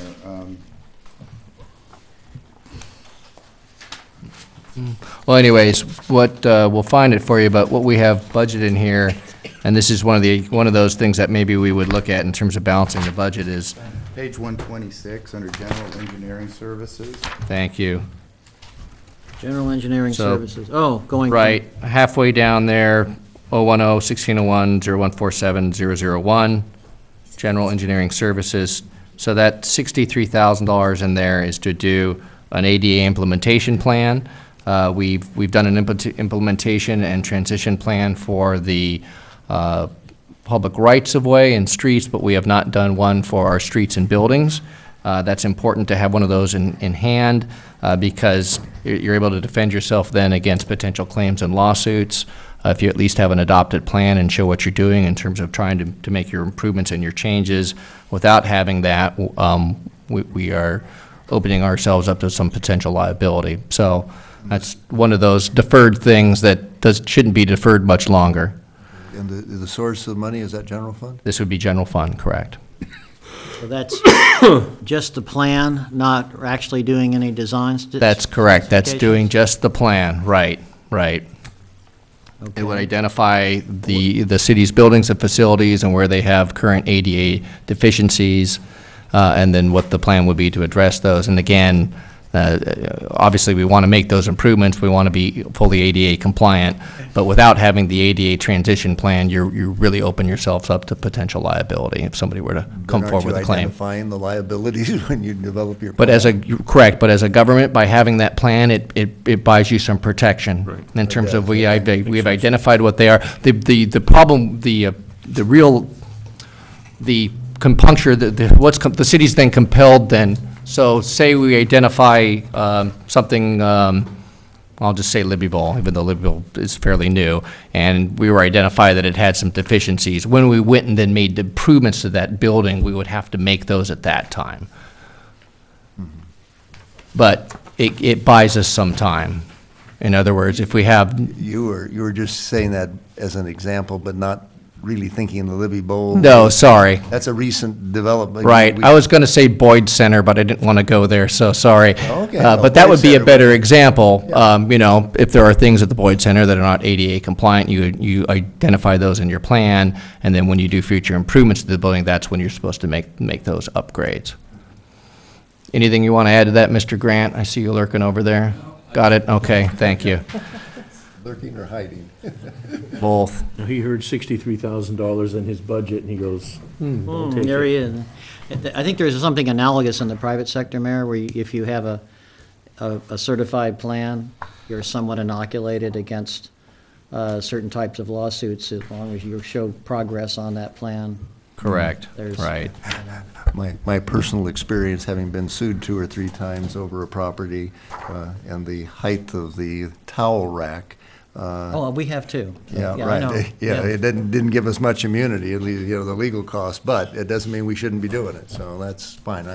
Thank you for the information. While we're in this section, did you want to talk about your weed abatement increases at anywhere in here? Well, it's, You had not, it's that not was a- on the wish list? it's on the wish list, correct, right. But you say that could be compensated, that could be offset by the charge to the property owner? Yeah. should- Yeah, and I think if we were to increase the code enforcement officer hours, we could dedicate some of the time to that. We could make that part of their work plan. I mean, since this is, this is But- public, there's nothing secret about it. No. I was buying something at Ojai Creates the other day, and they were worried about the next door. Uh-huh, right, It's not been abated. correct. And the fire department's not going to abate that lot. Now, is that a policy decision of the, we're in the fire district, right? Correct. And is that one of the things that's sort of smorgasbord, you have to order it specially and pay for it? Or why would they not just, it's the same basic process that they do for brush clearance? Because, I know, right, I get a notice, I live on the edge of town. Right. So I'm in that zone. So- The Del Oro's in that. These are all really good questions, and I don't mean to, it's an area that I think it's been raised by several individuals here in terms of something that, was not done by the city for a number of years. And so now we're trying to figure out how we should address that and can address that. And part of that was initially exploring and trying to really get a clear answer in terms of what the fire district does for us. They take care of the properties that are in the high fire zone and generally on the edges of the city. And we have had discussions with them. They are willing to add in other parcels into the program if they're able to make the justification for that, but they stop short of addressing everything within the city limits. And so that's where I think it's incumbent on us then to determine some type of a plan going forward if that's something that the city wants to take on. And so this is something that we've been learning about and getting educated on and trying to come up with the best way to move forward. I think, Mayor, what we've found out, some of us on the council have been digging into this, particularly Councilman Henny and myself, and there's a level of communication between the Fire Protection District and the city that hasn't been occurring, not putting blame on anyone. I think that communication is now going to occur. And hopefully we'll be able to, in a fairly net cost neutral fashion, and get this improved. Well, we had a fire breakout just south of Del Oro. Correct.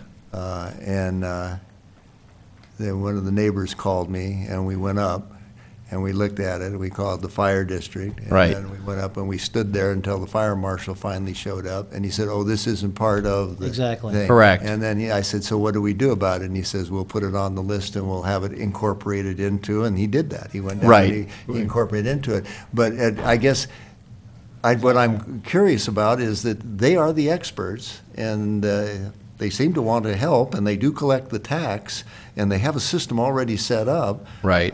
It seems strange that we would have to reinvent the thing. Unless they have a policy that says inside an urban area on like residential Yeah. lots, we don't do this. Well, Part of it is that we haven't been as proactive as they should be in calling issues like that to their attention Right. well inside the city limits. They're focused on the wildlife interface, to their credit, and we could have been more proactive in the past, just like you said. That should have been on the list. When they saw it, it was put on the list. We could be simply a matter of being more proactive in terms of letting the fire department know of these issues, know of some of these lots. And that's what we did learn is when these sites do come up, they're more than happy to accept them once we've notified them and to put them on their list, and they'll be on next year's abatement notification program. But in the interim, we need to do something. And short of noticing that site across the street from, Seafresh? yeah, Seafresh. I mean, that's one of those lots that we need to actively pursue and to deal with, and not wait for the fire department for next year. So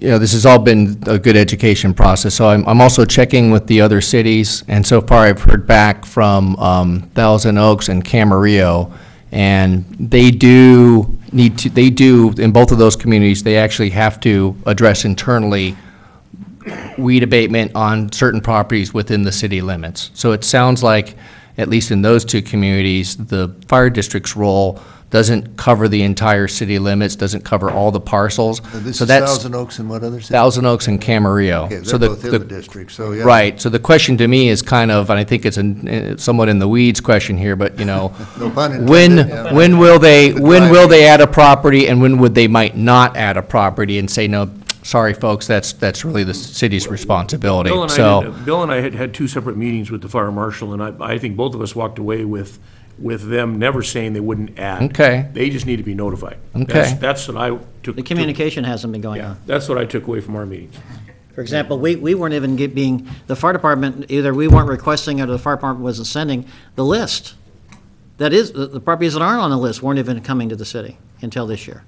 That's correct. So it's just a, But in order to get the abatement program working, property owners have to be first notified. Absolutely. Before anybody else can come in and do anything. That's correct, sir, yes. Since the fire department has such a program, could you, before we end up discussing this as a budget item, Yep. find out if they will just include, we're only, 4.5 square miles, it can't be that many problems, and if Right. we have to go out and, Randy and I'll walk the town and we'll identify all the vacant lots if that's what they need, but it just seems to me that the address system, if everybody gets it and we're willing to even have to pay for the mailing or something, I mean, I guess I'm just concerned that we not neglect it and we don't reinvent the wheel. Agreed.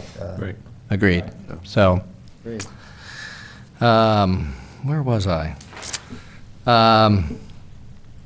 Skipping around here a little bit, sorry, but I wanted to go back to highlight something in the revenues, and I realize this is sensitive politically, and so I have to kind of couch this correctly, but if you go to page 45 on your budget, and if you go into the franchise fees, and I just want to emphasize, I've been at the city here for over 8 years, and since day one on this conversation about Golden State Water and the desire from the community to move on from Golden State Water as the provider, that I can remember conversations in this room with the city council going back 6-7 years ago in terms of everybody understood that if and when the changeover were to occur, that the city would be losing its franchise fees. So as a result, in this year's budget, or the next coming year's budget, we are showing that we're losing $65,000 in franchise fees. I don't think anybody here is bringing it up to whine or complain about it. I think we all agree that this was a very necessary and important step and very important for the community overall. But just in terms of how it impacts the city operations, we are going to lose those franchise fees going forward. What we don't know yet at this point, and really have not been able to quantify, and maybe we need to reach out a little bit more to Casitas, which would be what are the potential savings that we're going to see in terms of reduced water rates next year and in future years. And that is a bit of an unknown at this point. So while we're losing $65,000 in the franchise fees, it's hard to say how much of that might possibly be offset by reduced water charges.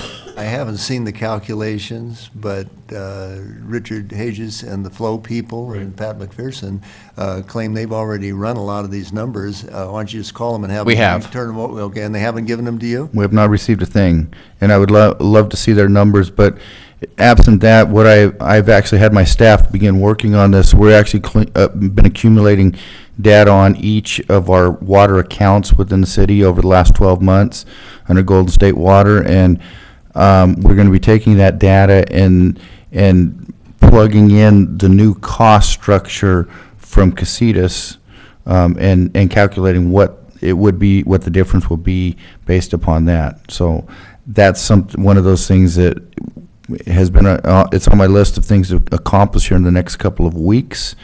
So hopefully I can get some, perhaps something before the June 13th, because if the rates, if the water costs are truly going to go down, although I do not I find it a little bit hard to believe that there will be a $50,000 savings realized, just because that would be a huge proportion of what our actual costs are. If there is some savings to be made in there, what we will do is we can adjust the budget downward for those costs, and that might be a portion of How some of the much differences. do we spend on water a year? Approximately $75,000. Yeah, so that would be a really Yeah, a big reduction. to that's why we offset felt that was a little too optimistic, right? I think also, Mayor, that we're going to have to come up with we're going to have a meeting with Casitas anyway regarding their takeover and what the expectations of when they do take over the water systems. Right now, I know that there's thoughts out there about changing all the meters to try and get them all to one size. Our talks with the fire department, we've got a lot of 4-inch lines out there feeding fire hydrants that are inadequate. So there's got to be a general discussion with Casitas regarding the infrastructure of the community and how we're going to work with them in the repairs and the maintenance and maintaining the existing service that we have. So I think there's going to be a big discussion regarding that. And then that just takes me to the question regarding the franchising of our city rights. Did Bill help me out on this one? I'll try. I'm trying to think through the fact that did we, in the process of giving Casitas the right to be our purveyor, did we give up our franchise right? Okay. All I can say is, Paul knows more about this than I do, because he was on the council at the time. And all I can say is, I've asked for things in writing, and I haven't gotten anything in writing explaining it to me exactly. I've heard the talk, I've not seen a document. But that's just been something I've been frustrated about. Have you seen a document? I have not. Okay, so. Not seen any We documents? were just given a total savings figure, right? Yeah, but that's not a document. No. I agree. So it seems like we're going to have Just some kind type of, of and joint it's session. frustrated me there wasn't in writing. Whether it has to be done publicly, because I think the community needs to know exactly what we've done and how what the impacts might be. And obviously, the most important thing are the savings that are being projected, because I believe the savings are accurate. But it would still be nice to do it publicly, so. Okay, Steve? Well, at the risk of sounding like I'm really dumbing this down, those were really the highlights that I had for you this evening, so. Could you highlight the Public Works expenditure increase? Sure. Driving that? There's one item in there that I was, actually, Steve meant to bring up, but is that we have budgeted $60,000 for the tree maintenance for this coming year, which is a big jump. Of the increase in Public Works, part of it is the 63,000, the 5,000, but we're still a long way from the total Correct. sum rate. If you could characterize the main drivers of the Public Works increase. So we had the ADA plan, which Well, was that's not an increase, that's only an increase of 5. 60,000. Last year was 60. What page again was that? Sorry. 126 is the ADA general fund number. 120, I'm talking about engineering services. Last year for your general engineering services was 60, and you're talking about going up to 63. Oh, that's correct. That's only $3,000 difference. Oh, you're right. I'm sorry. I was getting confused with the, Sorry, last year was budgeted, but we never did it. yeah, I know, but it's in the budget, so. I do see The other it. issue was the update to the drainage plan. Okay. I'm just trying to get a sense of where the 245,000 is coming from. I'll tell you, in general, there are a couple of numbers that have really, they don't come out specifically in there because they're in the labor costs in Public Works, and because they have a significant amount of the employees, they get a higher proportion. But as I mentioned earlier, PERS unfunded liability increase for this year is $41,580. Their portion of that is probably close to 50%. The PERS normal cost increase is about $19,240 this year. Once again, their cost is roughly about 50% of that cost. So right there's about $30,000 of it is in those numbers there Okay, you alone. have 32,770. Yeah. Then you also have on the 126, you have a $90,000 dollar increase in your budget for equipment replacement. Was That's- that accounted for last year, or that's a new expenditure this year, yes? That's the transfer out to the equipment replacement fund. Right. Yeah, and I don't recall exactly what is behind that number, and that, I've actually made myself a note to double check on that one, because I want to verify what is, I don't recall off the top of my head what is in that transfer. Okay. Because generally, what we're generally transferring from from the various funds is for equipment replacement and for vehicles, but it may be related to some deferred revenue that we're bringing in that we're actually spending, and so we bring the revenue in and we spend that out, but I've got to just double check that number. I don't recall. Well, you what is also in have there. in salaries and regular on page 128, you have a $52,000 increase also. Yeah, correct, and part of that is just because of the allocation if we look in here, you have about 8 funds that make up Public Works in general. You have 1601, 1602, 1603, 1604, 1701, 2, 3, 4, 18, 1801.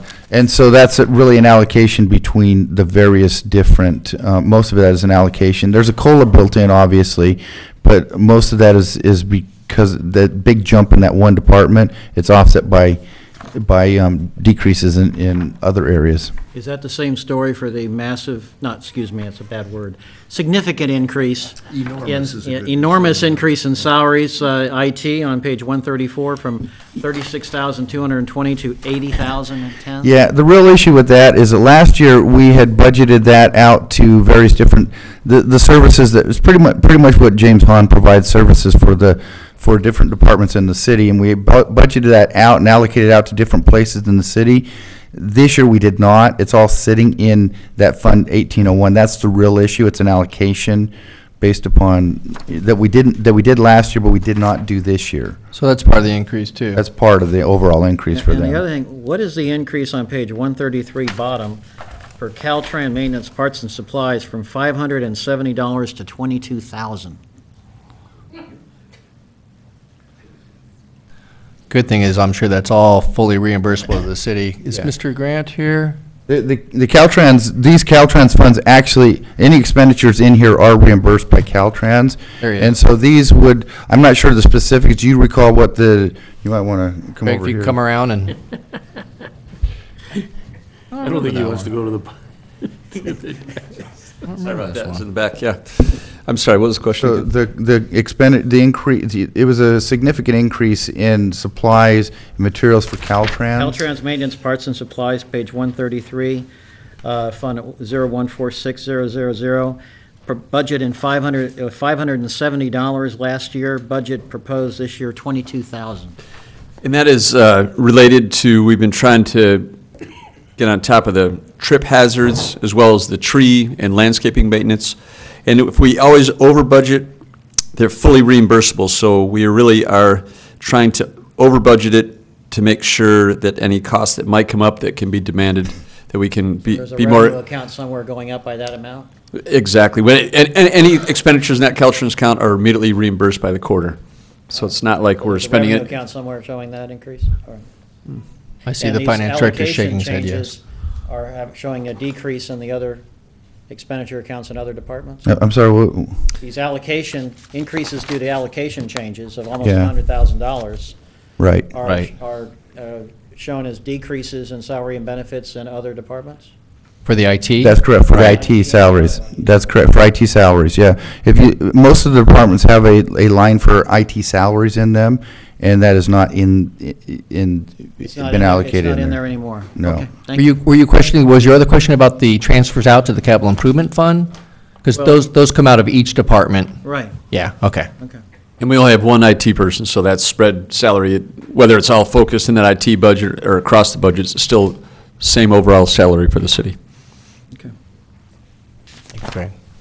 Is there a list of equipment that's being replaced that, or is it just a line item here and a lump sum amount? So we have, there's a couple of things. One of the larger of the items is the rolling stock.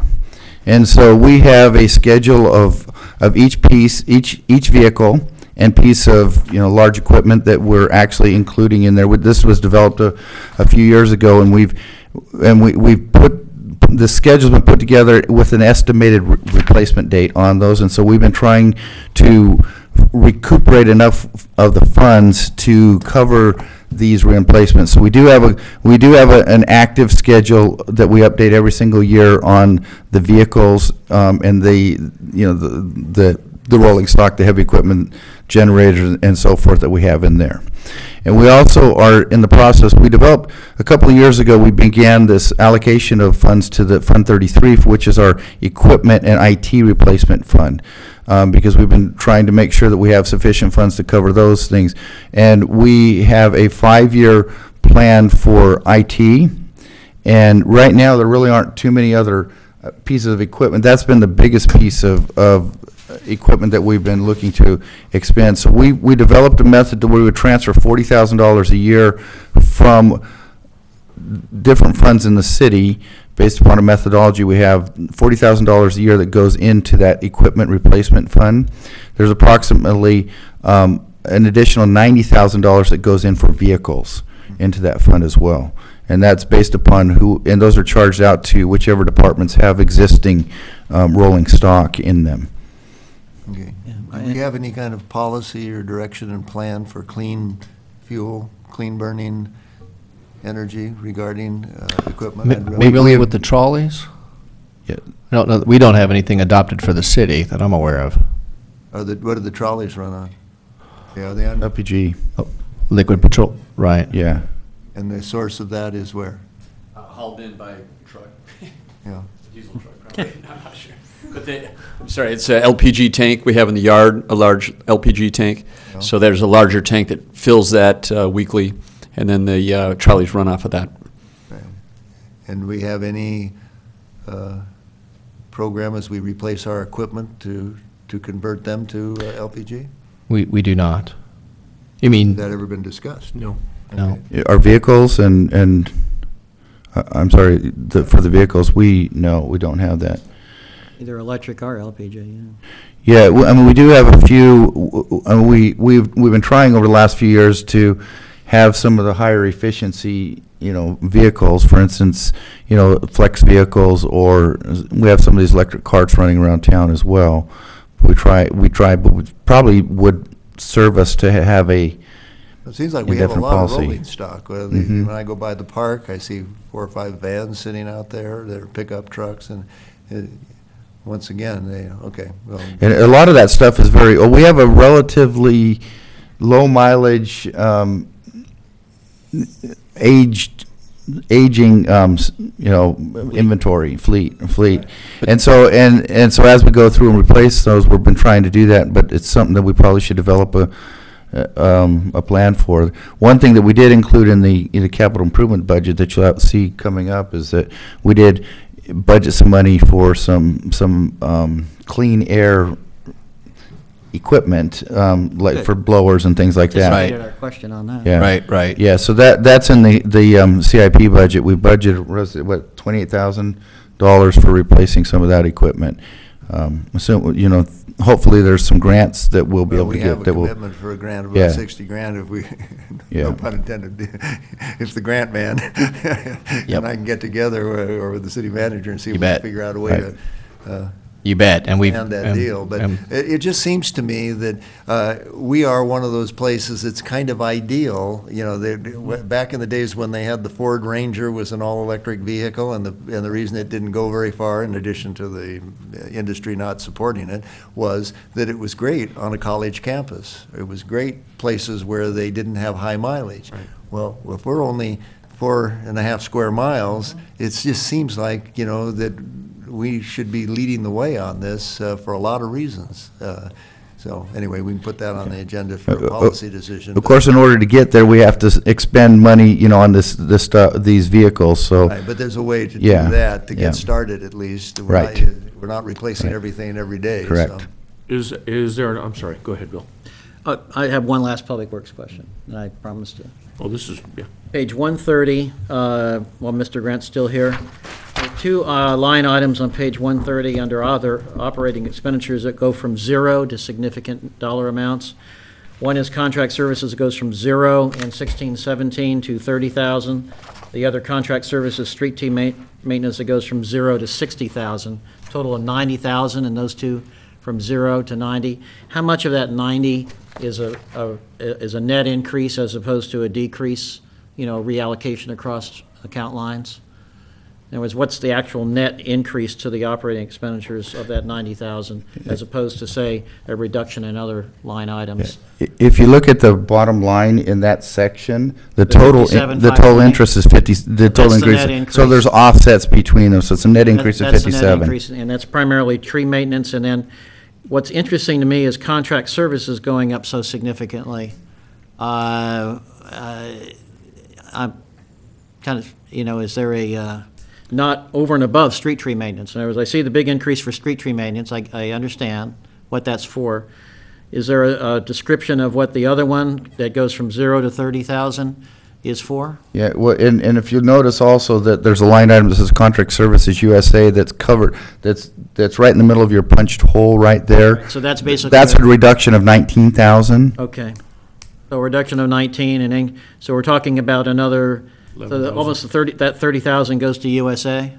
Well, and then there's the general street maintenance line item that's above that for $6,000 decrease also. Okay, thank you. So what are we spending that money on? I think I've not heard an answer to yet. So I think you've hit, the biggest cost, I guess, has already been discussed, was the tree contract services, right? Went up, Right. we're allocating 60,000. We have had a little issue in the past where some of these account numbers were redundant, so we're trying to roll everything into one account number and just start using, I think we have a problem sometimes, we have too many account numbers and people allocate them. When the invoices come in, they go to the wrong account numbers. So really, primarily, we're rolling it up into a more general contract services account number up top. So I think the total expenditures is the same, and it's just trying to roll it into one general account instead of. Greg, what was the various contract ones. services with USA? What is that for? See, that was an old locked-in That's an term. old- okay. That USA means nothing to me. Okay, Yeah. so what had you been charging that line item then? So it was any contract services for street maintenance. So things like we were doing crack filling and doing patching on streets Okay. and doing grinding. curb gutter repair and sometimes plenty of street tree Okay. work and so on. So it'd be street maintenance and repairs that you can't do with your force count Right. crew. Gotcha. Right. So I just had one question regarding any type of offset when we sell old equipment. Where does that money go to? That's part of that equipment replacement fund, so the surplus equipment goes into that fund to help refurbish that as well. Okay. So I guess one last question on that too, Greg. We do have a list of all of the equipment that we own, and we have a year-to-date, and we have some type of Replacement plan? a replacement plan, but probably more importantly is what is the condition? Do we track any of that? I mean, Our mechanic keeps maintenance records on every piece of equipment, so as far as everything from periodic maintenance to, generally we're talking brakes and regular periodic maintenance. So we have all those mechanical records we're supposed to have. And then we have upgraded our fleet. We were all kind of in the 80s type of trucks and so on until a few years ago. We rotated most everything out to newer used equipment. We didn't buy new trucks, so we didn't feel we had the funding at that time, but now we're allocating this $60,000 a year to the vehicle replacement fund. We've got all the equipment listed out 15 years with the replacement dates for everything we have. So we're making sure that we have enough money coming back into the fund, and it appears to be working. Is that fund set up like an internal service fund where you run as like enterprise or a little business where? It's really more a sinking fund than an enterprise fund, than an internal service fund where we're accumulating the money and spending it out of there. It's not the operations of the vehicles or anything, it's really strictly a replacement fund. And one other thing that we didn't bring up because it's not in general fund, but it's in the trolley fund, is that we do have budgeted in Fund 23, which is our transportation fund, the purchase of 2 new trolleys that has to occur this year, and that's grant funded as well. So I just thought I'd bring that up because that is a Are the size of those determined by the industry or by the grant? It just seems to me that, you know, I've ridden that thing around and if it weren't for the driver, I wouldn't have anybody to talk to. Yeah, I know. You know, and yet it's huge, you know. Well, I guess there's two sides. You know, one is during the school hours. It's really our peak is during the school start and finish, so it's overloaded. We used to have kind of a, I think they call them a tripper, but we used to have a trolley that would follow the trolley, a second trolley during those peak periods for a little bit about 4 or 5 years ago, because it was completely overloaded, standing room exceeded. So Are we the school bus system now? Yeah. the school bus system, I think, used to be 25 just 10 years ago. I think they're down to 5, and I think I've heard that's about ready to drop to close to 0. Yeah. So it is kind of the, and I don't want to pick on it because it helps revenues out. We like it. Well, yeah, right, ridership is good, but, So the trolley, yeah, it's not, I mean, you could go to a lightweight. They have light, medium, or heavy-duty trolleys, which are really, when you go to heavy-duty, it's just like the Gold Coast bus. So I don't think we need that kind of capacity. But the light, you could go to the smaller trolleys, and sometimes you'll see some overloading of that. We have some peak periods that they wouldn't meet our is demand. that a net zero to us as far as the cost of operations? We're not subsidizing that out of our general fund? To operations, or the capital is going to be paid Talk for. about the whole bus The system. whole thing. The whole bus system will be coming to the council later in June. Well, but that's for not the discussion, because there's a new enforcement issue. Sorry, go ahead. Well, but the question is, right now, Right now, it essentially breaks even. right? Excluding depreciation. And that means it's 90% grant funded and 10% fares. There are some changes that are going to be, that are getting pushed by VCTC, which might change that, and we need to bring that to the council for discussion. I believe we have that scheduled to come on the June 27th meeting. Okay, and that's going to be a budget issue? It would be a budget issue, right? That's my point. Not for this year, for the next fiscal year, correct? Right, it'll be calculated based on next year, and they'll potentially we- reduce some grant funding equivalent to trying to make us force what they call a fare box ratio. We're supposed to have, right now, we're about 10% of our total expenses we get in revenues, and there's a rule we're being forced to follow, which would be 20%, more of a rural So- area. Partnership with somebody or under some sort of regional thing? Because we go outside the city, right? We go down to Miramonte at least. And all costs are shared with the county based on how many miles we have in the city or county. So the Okay. county pays 50% because their mileage is 50%, the loop we take Miramonte and through Okay, Miners is the- Oaks. Is the route restricted too by some outside force, or is that something that we choose where we're going to run the I think we route? just enhanced it. I think we just increased it. Yeah, about 4 or 5 years ago, we looked at all the routing and all the cost and tried to do. Well, my question is reduce that cost. something that we do, or is that something we do in conjunction with restrictions or requirements of some other agency that provides grant money? We have to follow the FTA rules and the TDA rules, but essentially the route is set by us. It's a fixed route set by the city Right. So in this conjunction whole- with the county, what they want to run out there. You know, my point would be that with the state of California now mandating certain planning and housing issues at the local level, one of the conditions written into the statewide regulation is that anything within a half a mile of a transportation system doesn't require any kind of parking requirement. Right. And so I'm just wondering what latitude we have and what choices we have as we go along. Because we do go out and loop around and come back on Gridley, which pretty much puts most of our town within a half a mile of a transportation route. On the other hand, your fare box needs to go where there are people. I don't know whether that route that's been extended, I think that's something we should be looking at, because it does dramatically affect the planning function and the housing issue in the future. I think that loop is essentially set up to service the entire city. So everybody's within a reasonable walking distance or close to it. So that's the most obvious, right, is going out on Grand and come back through Ojai Avenue. So you could certainly, it's up I'm just saying, we to do our have city's that. discretion now. That's something we can, because Exactly. otherwise we can just forget it. I just had, Greg, one last question on the purchasing of these new transportation vehicles. You said there's different levels. So if you did go to 2 lightweight vehicles on this next budget period, you would still have, what, 3 large, or the existing buses? So you could technically juggle the use of these buses based on when they're needed for volume of ridership. So in other words, early morning, you'd be using big buses for routing. Yeah. Midday, something like that, you'd be using your light rail or your light buses. I was just, Metrolink. but we're maximizing, because we're not funding personally those buses, we're maximizing it by purchasing the biggest bus. That's what I think we're doing. And I think the operational costs are minimally different. You know, these trolleys that we have right now are really these V10 RV engines.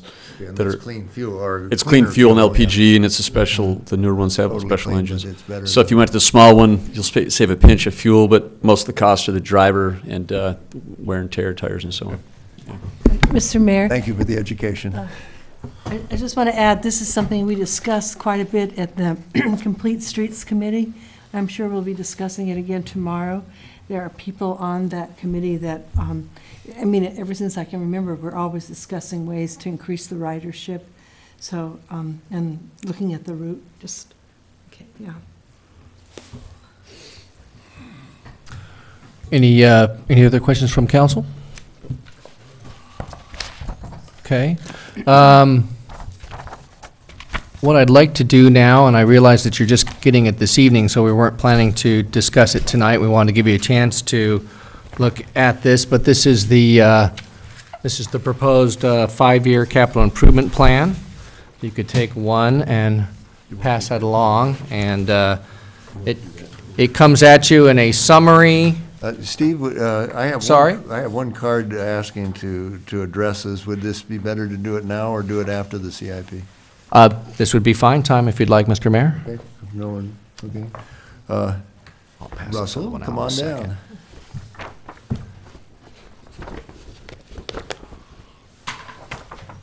Thank you, Mr. Mayor. Appreciate you remembering the card and the opportunity to speak. I just wanted to basically put that card in to check in and say that I'm here, ready to answer any questions you might have, including about the information that relates to the community gardens, which is relevant to your next discussion. So I'm here to answer any questions that you might have about that, including the email that went out with that explanation yesterday. So. I don't know, saw it. Thank did you guys all get the copy of that? Yeah. Okay. Any questions of Russell, or you want to, I'm sure he'll hang around until we, I will. maybe it'll come back up, okay? I think I just set a record for the shortest presentation. Okay, right. Thank you very much. And then let me just pass out, so that was the CIP summary, and then this is the detail, which the more detailed version of it, so if you can take one of those and pass it along as well. So I would request if the council could, certainly I'd be happy to answer any questions at this point, but I realize you're just getting this right now. And I would propose that we review this at the budget workshop prior to the regular meeting on the 13th. And we'll come back with your other information and questions at that time. We also received a request recently from the museum regarding the gates. I didn't know if any of the representatives were here to speak to that request. I didn't want to put you on the spot, but we did receive a letter that the museum is requesting additional money for the security gates.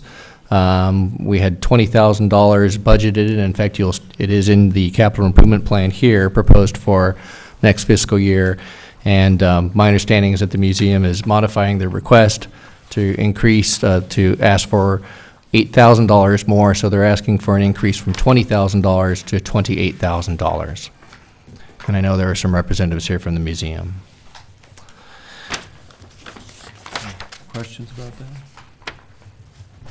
My only comment is that it keeps being referred to as a security gate, and as I think I pointed out once before, it's been over 2 years, or roughly 2 years, hasn't been put up. I don't believe we've had any more incidents. I went over there the other evening, and I'm 75, my next birthday, and you can put the gates up, and I can go in quite easily, right over the fence. In fact, I did it last night just to prove to myself I still,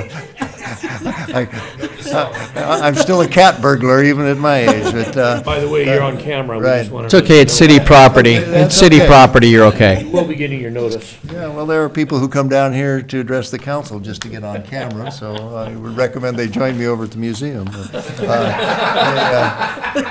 Maybe cheaper. Yeah, it's become what sounds to me like an art project, and it's putting the art right on the street where the vandals can get right at it. I'm not sure, this thing is just kind of, I know I'm, again, come lately, but as a project to increase the cost of something, and we've had commissions going back and forth, not all by one commission wanting to go back and forth, but it just seems like, when do we put, an end to this? What, are we going to receive the justification for this request? Yes, Okay. yes, I'll make sure that we get it to you. It may already be in your boxes, but I'll make sure. Is this for a cost already incurred, or is this for something new that they want to do?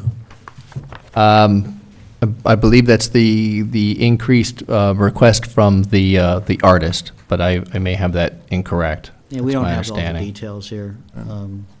Okay. so- The 20 was already budgeted, and the 8 is an increase. So we'll forward that letter to the council, and we can discuss that as part of the capital improvement plan on the 13th if the council so desires. Yeah.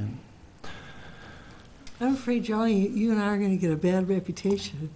That's Well, And the, I think we got to face up to some of this, because, well, the streets aren't being paved, and I used to have a guy who worked for me who would say, I think we're picking flowers while the house is burning. No offense to the fire department, but I think we got to be careful about this stuff, and unfortunately, it's not the community that's the problem. They're doing what communities do. They have good ideas, they want to come forward, and they ask for help. It's up to us to make it real. We need to understand where we are and how we're going to manage this, rather than just kind of let it Yeah. keep going, drip, drip, I drip. agree it's serious, but I also love wandering around the museum at Oh. night. The dogs, I Oh, sit that's the there. reputation? I thought it was over the I don't know budget, if I'm yeah. on camera, but Yeah. I like going there. The one comment I want to make, you're talking about scaling the fence. It actually has come up and been addressed, and supposedly, law enforcement recommended that what's needed is a perimeter definition, whether you can scale it or not, in terms of being able to enforce people that are there on unauthorized fashion. That once you've got the gates, you can, that's at least was the recommendation of, it's not something funny, that's what law enforcement recommended, apparently. I know. Well, we could draw a Was chalk that- line and let people know, don't go Well, through the archway, or But the don't. point is that if a perimeter is defined, then they can cite people that are there, whereas they can't until they do damage otherwise, is what I was told. I could be wrong on that. This is probably true. So, Yeah, the trespassing laws are very complex, especially in areas where it's private property open to the public. If it's a Right. place where the public is expected to be, then there's no trespassing law that can apply. Right. And so if you have set hours and it's not open to the public, I don't believe you actually have to have fencing for it, just like the Ojai Land Conservancy area doesn't have to be fenced off, but they have operating hours Or that are Libby Park, consistent. or any of the others. Yeah, and so you say, okay, at 10 o'clock, it's no longer open to the public, it's closed, and if the museum property is closed to the public at that point, then I think that we could make a reasonable expectation that we can enforce it absent a gate. Okay. Now, if it is truly security gates, that people keeping people out, then yeah, it's a deterrent, just like anything else. If you have a motivated criminal, they're going to defeat any fence, window, door you have if they're motivated, just a deterrent, like Again, lights that's, and different security. from what I was told previously. And I'll Years ago, basically, I heard your predecessor say something along the lines of, it helps to define a perimeter in terms of enforcement. It definitely helps to define a perimeter, and then it would be widely known that if they had to jump a fence, that there's no doubt that they would be in violation. Now, even if it's the mayor, if they're jumping the fence, that they would be in violation. I think that Bill's just makes giving it me my from defense. from a prosecution standpoint, I think that makes it Well, easier. you jumped the fence without a gate, so there was no perimeter. Right, exactly. I'll defend you. Yeah, Paul's going to be my Are you attorney. doing the Yeah. flop? How are you climbing this wall? Are you doing the flop or? No, the western roll, Okay, yeah, I just right. wanted to know. I'm old school. You doing the old school roll? Yeah. Not the, Yeah, the Fosbury flop hadn't been invented when I was high jumping. it takes a little flexibility Yeah, in our right. back there. I thought you moved on. Yeah. So we're gonna, this is really for us to be generating questions after we study? Yes, please, right. And I think they may be in your council boxes, but just since we're talking about it, I want to make sure you had it. This was actually the copy that I received, so I think there's a copy in your box as well. So here's a copy of the letter from the museum so that you have that for your study. All right, so, okay. Any I other- assume you're going to be, both you gentlemen, Mr. Livingston and Mr. McClary, be open to inquiries, individual inquiries? Absolutely. From any council member, you bet. Any other questions from the council? If not, I'll go through the list of what we're working on and what we'll bring back to you. Can I interject something on those inquiries? Can we keep a list of the inquiries? And then- Sure. And then the responses, and then maybe pass them back to the rest of the council members? Sure, we Is that- can, if, Is that, No, I does mean, anyone that- object? I think it's just a No, good no thing. problem at all. I just, yeah, Sure. there's some kind of Brown Act Okay. issue if I just broadcast everything to everybody, but it kind of goes to you guys, and then you Right. distribute the response. we'll put the response together and we'll respond back to we'll copy the entire council on it. You bet. Yep. Can I, if we're getting a list of inquiries, can I start with a couple of Perfect mine? timing. You bet. I had asked previously for production numbers for the CDD and the building department. Yes, we're Not just the expenditure side, but in other words, Yes, sir. inputs and outputs. We are working on those, and we're Okay. going to bring that back when we bring that staff report back on, we have it scheduled to come back on June 27th. All right. And then there was going to be that's actually something for another, probably closed session. We're also working on revising some policies to bring back to council in terms of comp time. Okay, so it's not a closed session item. Okay, okay. That would come back for open session discussion, And then, correct? and then a conversion to 980 with possible temporary contract offsets. Right? That's, we can put that in there, just, That was yeah. another question, because that's about getting the services level to 5 days for everybody. Correct, right. What offset would be there in terms of contract services because we're getting the fuller coverage? Okay, We'd ask for that as well. okay, I don't think we have the offset numbers for you, but we'll put that together. Okay. And on the lighting is on that list? Oh, yes, and not to get into it here, but I think we should, staff needs to do a little bit more homework on that and then bring that back to city council, because there were some upgrades that were made to the lights in here, but I'm not sure that it's where everybody wants it to be. We had actually worked with Commissioner Conrad with the Arts Commission, and when we redid the gallery in the hallway, we also changed out the type of the fluorescent lights in here. These are T8 fluorescent. Which did change the Right. color balance, and it did improve it quite a bit. So I think, I'm not a lighting expert here, but I think this is more a case of how it looks than it actually looks. I think what we're thrown off by is the very old can style The fixture. fixtures. The two. Exactly, right. It looks very 1972, and the bulbs are more recent technology. What we're seeing in my family's business is that the payback for LED conversions right now at current electric rates is between 1 and 2 years. Uh-huh, okay. Completely paid back. We converted our entire house to LED, and we converted all these lights like this to LED. So you're looking at dramatic reduction in electric costs. Right. big deal. And reduced maintenance. And another part of the savings comes from the ballast put-out heat. Your air conditioning load decrease as well with LED. So I'm just saying, T8 is now obsolete technology. Okay. Yeah, I don't think we ever looked Do at, they have full spectrum LED? that would be the question, without getting in, I think right. that's what they were going for, was the full spectrum Right. lighting that supposedly. Yeah, I know that's been the challenge in the past with LEDs. We haven't explored it Well, recently. since it's the council chambers, bring in a fixture and plug it in and let us look at it. But what is it called again, Light us what up. we have now? Yeah. What's it- Put a light on or- it. or I'm just CDD? telling you, Yeah, the you can get glare. different color renditions. You can get different, you can get different kinds of light harvesting and dimmability. Right. All I'm saying is that the technology has changed really fast, and this was really modern maybe 5 years ago, and it's now obsolete. Okay. Do you know what this is called? The lighting? These are T8 fluorescent bulbs. T8 T8, fluorescent bulbs? yeah, Okay, fluorescent tubes. thank you. You don't want to go to T5s. Nobody does T5s anymore. T8 is full spectrum? T8, that you can get full, Blackout lights? you can get different, Kelvin, you can get different color ratios, as well as with different lenses with LEDs, but these T8s were the state of the art a few years ago, and they're not anymore. All right, staff's happy to do the research and come back to council. Thank you. Welcome. I know more about that than I want to. No, I do.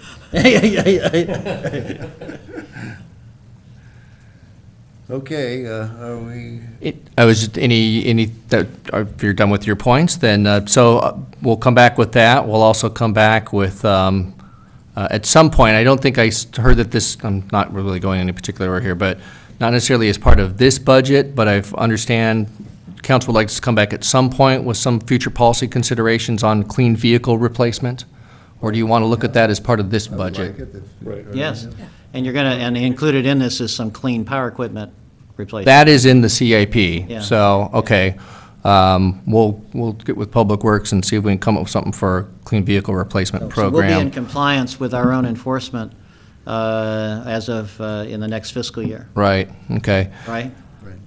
That's, yes, on the equipment replacement, that, Okay. correct, right, Be right. setting an example. That's the goal, yes, sir. Okay. If council gives us the money. Also coming back, we wanted the. Well, if something's 10 years old and you're buying something new, don't buy IC. Right.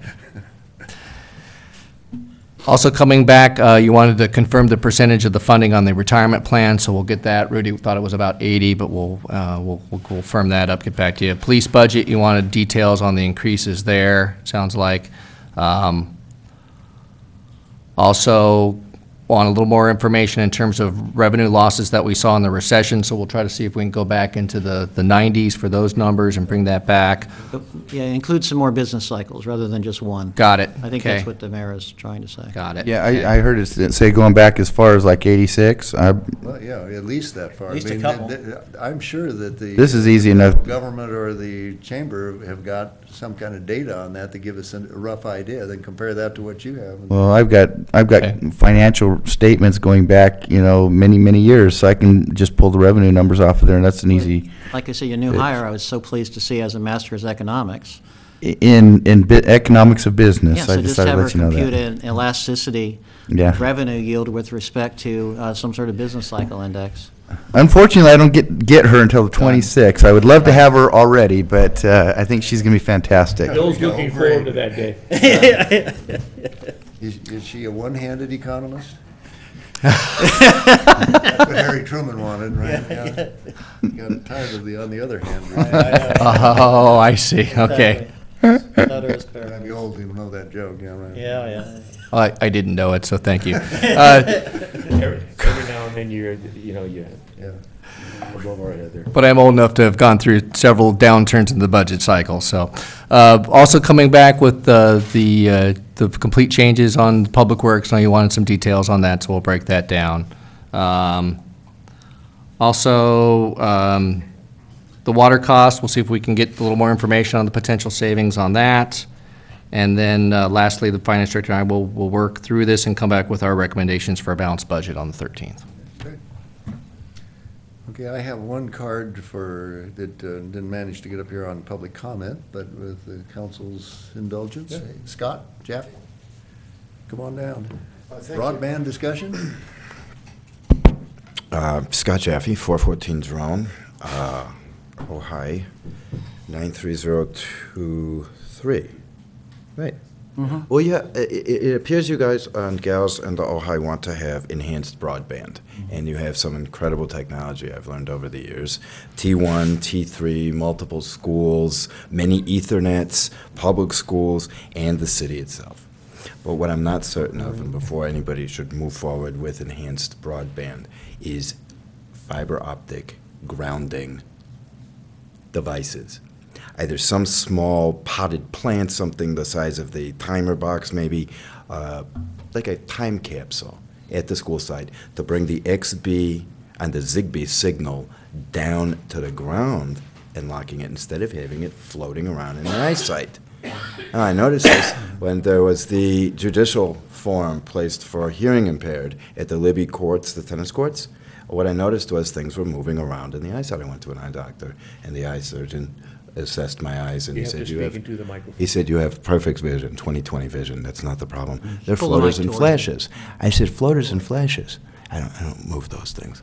And I said, what are those floaters and flashes in my eyesight all of a sudden? And he said, I've been studying this for 10 years. There's a decade's worth of persons in my office at times with floaters and flashes. Floating shadow types of things. I said, is it drug related? Is it an overdose of some sort or another? Or should I be upset or concerned? And he said, no. I said, is it titanium? I have an implant in my leg. Is that a side effect from that all of a sudden? He said, no. Did you do anything different that you hadn't done before? I said, I applied to a university in Southern California to attend school. It's a 7-year program. Could that have done it? And he said, well, explain a little bit more to me about that. I said, well, when I walked past the server room at the upper floor of the education building in Santa Barbara, it was a very loud, like that, sound effect. But from the air around my head, the building is an open corridor at that level, the 3rd floor. 3 days later, I saw it got to be about 500, maybe 600 of these floating shadows in my eyesight. I hadn't ever seen those before. And I had eye surgery when I was 14, where they added some chemical before laser eye surgery was commercial. So I thought maybe something reacted poorly with that. And I wondered if it was only myself that would experience this. And it's been 7 years now. I completed a doctorate. I have an advancing fellowship. And there's a extraordinarily large amount of information to understand before enhancing broadband when there's so many persons around that might be affected who don't have the different medical problems that I have had. And these are not side effects of those problems. So when I worked for the school district, which I know is separate from the city, there was a topic in the school district business, superintendent and I discussed this in 1998. Fiber optic conduit is slightly different in diameter than the plumbing conduit. And the plumbing conduit happens to have something, in certain cases, referred to as scale viper, which uses electricity to remove the calcium deposits inside of the piping itself to increase water, and it's a purification process then after that. And evidently they don't have a shutoff for the electricity once it reaches 80% or better cleansed piping. The conduit for fiber optic would go next to and at the same depth as the plumbing conduit for the water at the school sites. Now, these are public schools that I'm aware of. I'm not sure what the protocol is for the private schools, if they're all grounded with fiber optic or not. And the concept is well-known practice. You would put a string at one end and be able to pull the glass fiber optic rod down through the conduit. But again, the conduit is not piping that you would find for plumbing. It's a different signal strength. Yeah. So what's happening is that the bandwidth is actually degrading. And back here in the Ojai, there is a T3 and a T1, which is a very fast internet connection. And there's also a banking hub in Oakview. And I've had some experience with the banks in the past, and it's Scott, not the bank problem. you're here to tell us what to So beware, when I was asked, beware of broadband? Is that no, not to be aware of it, but when I was asked if there was a way to enhance the broadband, and I didn't get into the concept of what that meant, the first thought in my mind was safety. Safety. If you're playing virtual reality games, high-speed internet games, or utilizing KA lasers, the Sheriff's Department utilizes KA laser to ascertain speed from speed traps of vehicles if they're not within, 65 miles an hour, I believe is the compliance. If you shoot these things into sensors, robots, for example, which most persons don't have KA lasers inside of a Sheriff's Department unless they're a Sheriff's Department with a KA laser band gun, shooting it at a robot. I'm going to have to ask you to kind of wrap it up, but if I understand your I want message to is that we want to improve the broadband. Consider and this. I listened. Health issues. Well, I listened to the budget meeting, and they're dropping the revenue at the Ojai Valley Inn and Spa, and persons are golfers back here, and there is a lot of elderly folks and youthful persons back here. And it's a cautionary statement. Well, thank you very much. Technology moves forward. Thank you for Appreciate your comments. Okay, we got anything else before we go into closed session? No, Mr. Mayor. Okay. Free at last, free at last. Free at last. Or do we plan to have any report out from the meeting? I don't think so, no. Okay. Nope. Okay, we're done for. Thank you. Can we take a little break then?